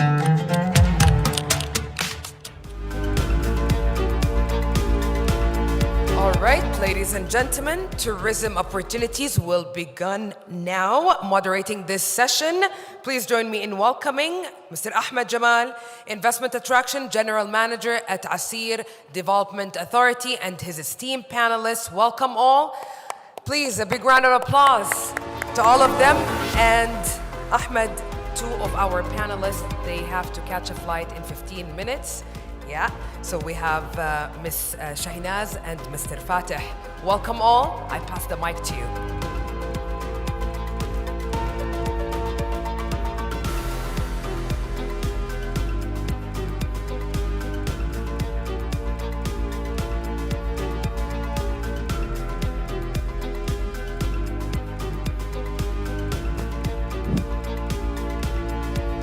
Thank you, ladies and gentlemen. Please welcome our panelists today. Mr. Mohammed Abdel Hadi from Ministry of Investment, from Ministry of Tourism. Mr. Hassan Al-Ahdab, Chief Hospitality Operation Officer, Taiba Investment Company. Mr. Ahmed Al-Arej, Founder and Chairman of Saudi Health Tourism Association. Mr. Fattah, founder of Rexus Hotel, and Mrs. Shahinaz from Head Hospitality Tourism Committee, TURSAB Association of Turkish Travel. So we have a bit of challenge of a time, so we won't take that long. Mr. Mahmoud, from policy and planning perspective, what are Saudi Arabia priorities in developing leisure and medical tourism? And what is the most important investment opportunity on those sectors?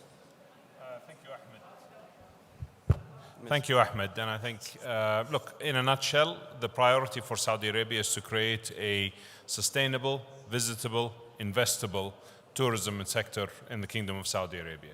Leisure is a major part of what we want to focus on because it produces the largest return on investment for us in terms of GDP contribution. And that is the major driver for what we want to do here in the Kingdom within the tourism sector. We want to create the second largest sector after the hydrocarbon sector by 2030. And that means we are targeting a 10% GDP contribution. So if we're not getting the right visitors, if we're not developing the right product to attract the right spend, those targets will be very difficult to achieve. So that is really our focus. Health tourism is a very interesting part. I will let my colleague speak about that in a little bit more detail. But ultimately, the way we view it is that anything that contributes significantly to our spend is a major target for us. Okay. Thank you, Mr. Mahmoud. Mr. Fattah, Mr. Fatah, we're talking about building a destination. And you have an experience previously focusing on leisure and how you built Antalya before. And today you are mimicking this experience in Saudi Arabia. So we're building a destination with the right crowd coming to increase the spend, length of the stay. And tell us your experience previously back in Turkey and how you are mimicking this experience here in Saudi Arabia. Thank you very much, Ahmed. I'm joining on behalf of Fattah, so he need to catch a flight, and then I took his place. Thank you very much for having me here. We are hospitality developers for over 30 years. We have developed destinations, including Antalya in Turkey, and many other destinations. The last one we have developed is King Abdullah Economic City.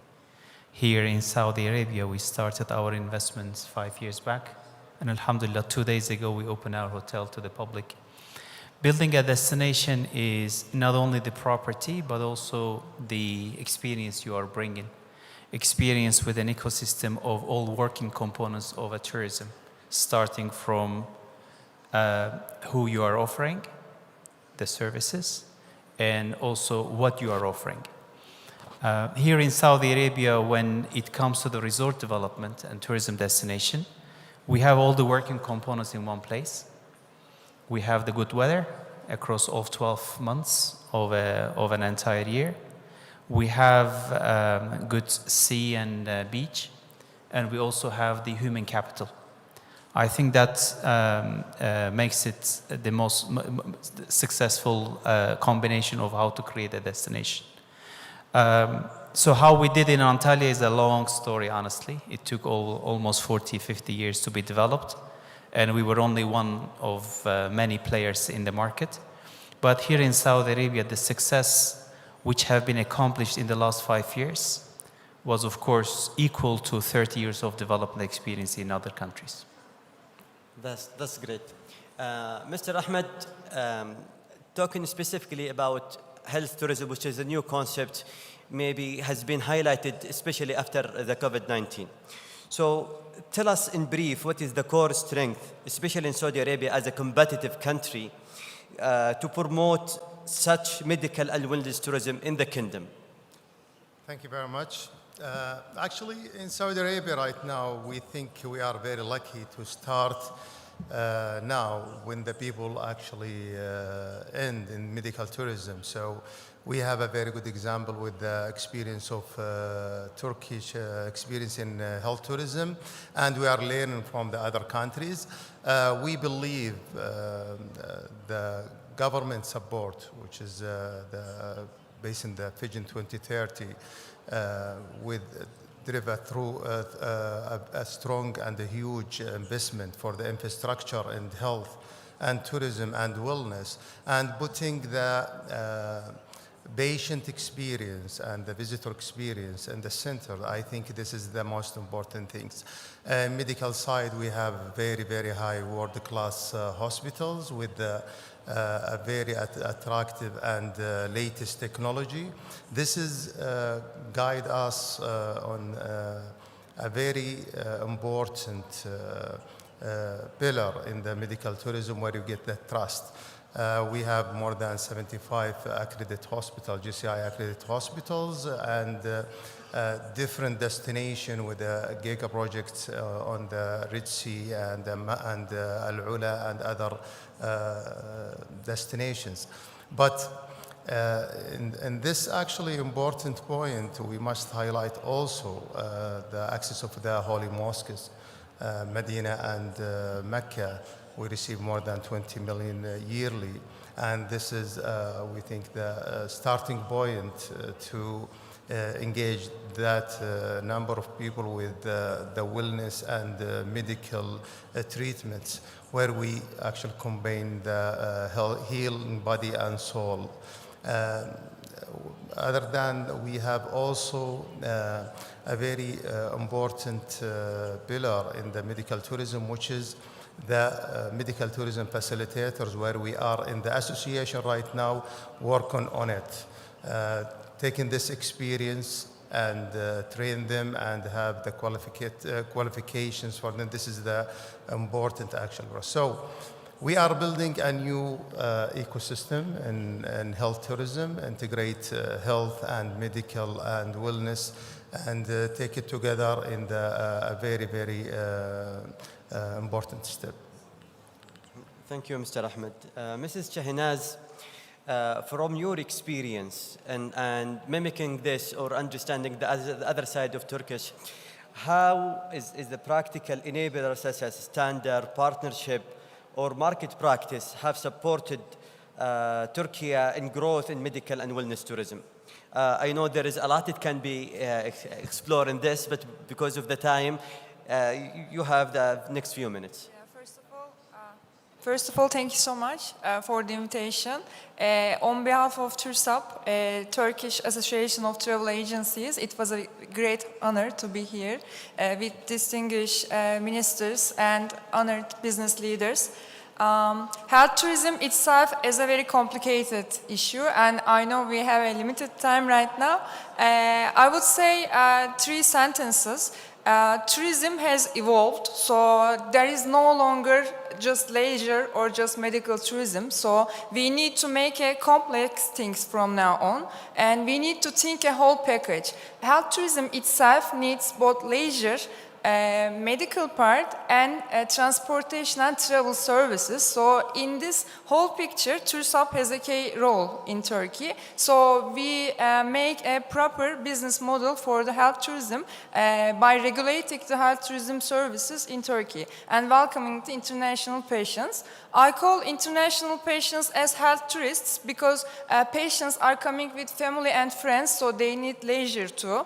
That's why we need to think the whole package and 360 model. So I believe that leisure itself is not enough. Medical tourism itself is not enough right now. So we need to think the whole package, and we need to make like joint ventures, and with Turkish know-how, we can invest for Saudi Arabia's 2030 vision, as the main focus is leisure and health and quality of life. So we will be very open for the new investment opportunities as TÜRSAP and as Turkey. So I'm just closing my speech with our beautiful presenters' words. Unity is strength, birlikten kuvvet doğar. We will be looking forward to see investors from Saudi Arabia, and if you have questions, I'll be happy to answer. Thank you. This is very insightful. Mr. Hassan, you are doing another type of linking religious with leisure. Turkey has been pioneer linking the wellness to a leisure. You are doing the same. You started your investment in Taiba in religious, and now you are expanding across the kingdom. So tell us your experience and how you found this packaging of those tourism and supporting other regions to increase the length of stay, the spend, and to achieve our kingdom 2030 vision, especially to tourism sector? Excellent questions. First of all, thanks for hosting me. And secondly, maybe we'll just give you 1 minute brief about what is Taiba. Taiba is a hospitality and real estate company leading in Saudi Arabia, based here in Riyadh, established since 1976. And I think what highlights Taiba, it is we operate today more than 40 properties, and we have 8 strong new project coming up in an interesting or attractive destination or sites. We have 12 brands, or we operate 12 brands. One of them is Makarim brand, which is Saudi-owned brand, and we partner, and this is very important for the purpose, we partner with more than 12 international brands, mainly led by Marriott, Hilton International, IAG, Millennium, as well as Accor. Through Rixos, together our first project was with my friend Fatih here in Rixos Jeddah Abhor. Going to your question on the leisure and elements, I think leisure is really the beginning here in Saudi Arabia. It's just, I think, when you see the mega project in the Red Sea, Qiddiya, Diriyah, and others are coming up. So this is the beginning of a complete leisure and transforming, or at least adjusting the tourism arrival from purely corporate and business elements to the leisure element. I think this is supported by really clear vision of 2030. The governments, I think the Mali here can really confirm this highly. We play a major role here in it because we would like to be, and we are available there. To the point on the religious tourism, and then the combination between coming for Umrah in particular, and then expanding this to other areas, I think this has started like a couple of years ago with the introduction of the Umrah plus visa, then opening up the visa completely. And we have seen many, I would say, call them pilgrims, coming up and combining their visit, not we call it for leisure, but they're by the curiosity visiting different destinations in Saudi Arabia. When they come to Mecca or Medina, they are curious to know about Riyadh, so they come to Riyadh. Some of them expand this to Al-Ula, and then you can see them staying over between the two destinations, Mecca, Medina, in Jeddah itself. So it is coming, it is increasing, and will continue increasing from the leisure point of view. Having mentioned the leisure, I think earlier was mentioned about wellness and spa. It is really just for me the beginning in this destination. If you look at the geography of Saudi Arabia and the various, I think, amazing sites, this by itself create and push investors to come over and create this kind of wellness, spa, relaxing, detox element. You see plenty of people from this part of the world traveling to Europe and elsewhere for 1 week or 2 weeks, just adjusting their health and wellness. Why to go there where we do have here all the attraction and sites to cater for all this one? And this is where we incite major investors to come along and we in Taiba, we're happy to partner with this new era of businesses. Thank you, Mr. Hassan. I think we have a few minutes. I will give the floor to each one of you to give a final word about this session. Mr. Mahmoud. So thank you. I think just in summary, the tourism sector is probably the largest sector across separate verticals. I mean, it is a very cross-cutting sector. It involves obviously the hospitality space. It involves the in its various components. It involves healthcare on the one side, leisure, entertainment, F&B, but also and sports, of course, as an important contributor. But also it involves the construction place, the funding, the financing, all of the bits that make it together, transport, manufacturing, furniture, etc. So it is a very, very big and cross-cutting industry, and there are a lot of things that contribute to it. So the opportunity here in the kingdom is huge. We have very ambitious targets to 2030. So far, we have a proven track record of meeting the targets that we keep setting ourselves. We will make tourism the second largest contributor to GDP. There is a pipeline of over 260,000 keys coming between now and 2030. 50% of that is coming from the private sector. So the opportunity is there across all business sectors, and I encourage anybody interested in expansion to take a look at this sector and its adjacent sectors in the kingdom, because there is a huge opportunity, and we're happy to help from the government perspective. Thank you. Yeah. I just want to mention one more thing, actually, regarding the healthcare digital and what is the difference right now between the countries and how attractive the healthcare strength actually. Let's take a small example for our platforms and infrastructure in the AI and technology. That's where we have a different platforms like صحتي, موعدي, and وصفتي. This is a very small example when you actually get a consultation online, and immediately you get the prescription from the doctors, and it's appear in your mobile, and the medicine himself can be delivered to your home. And the beautiful things here, it can be happen in some countries, but also in Saudi Arabia, the whole journey, actually, the consultation, prescription, and the medicine, the delivery, it's free of charge for all the citizens. So this is actually a very important pillar where we're talking about the high-end technology in the healthcare, which is to make a difference. Thank you, Mr. Ahmed. Mr. Hassan, please. I think I just would like to add on a few things where we are focused on. We are really focused on the guest journey and the guest satisfaction. What this is bringing for us is a repeat business. So the repeat business, this is a great encouragement to the investors to come along, because you already have a base business to come and you do not start from scratch. So this is where we really focus on our guest experience, make them happy, and make sure that they travel with good memories. And if they don't have the chance or opportunity for them to come back, they will make a good reference to others to come and visit us in Saudi Arabia. Thank you. Mr. Fattah. Oh, thank you very much. I actually will quote Fahad Hamiduddin once he said, which I really love, and I keep quoting him.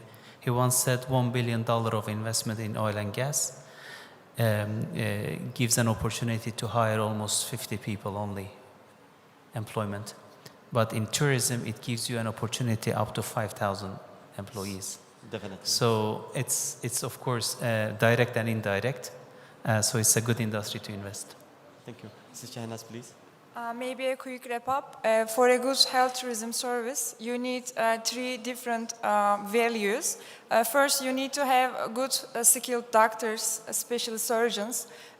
In Turkey, we have world-renowned surgeons, especially for plastic surgery and hair transplantation and different kind of surgeries. And the second is you need to give the transportation and travel services. You need to have good luxury hotels, and you need to provide the best services for the patients himself and the family and the friends with her or him. And also the most important thing is the country itself should be reachable. You need to have a good destination, and you need to have proper airlines, and people should reach to your country or to your city. So that's why in our country, just Istanbul is the base of health tourism, and people are seeking for more, and a basic health tourism patient can spend up to 40K, 50K, and the average is 5,000 USD. But a normal tourism guest is like spending around 1,000 on average. So the market is more than expected, and if we can just make good joint works and like some skilled projects, I think we can make way more, and we can get like a double, triple revenues from the health tourism worldwide. Okay. Thank you. At the end, I encourage everyone here today to come and sit and explore the investment opportunity available on both sides. Today is just the start when it's come to investment opportunity, especially for tourism sector. Please thank our panelists today and see you in the next upcoming forum. Thank you very much.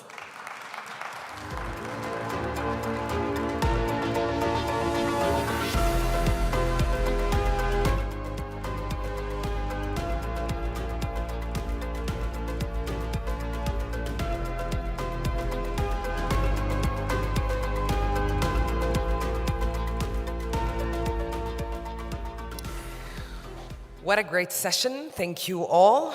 It was actually very informative on how tourism is becoming a practical engine for partnership, linking investment, regulation, and absolutely delivery on ground.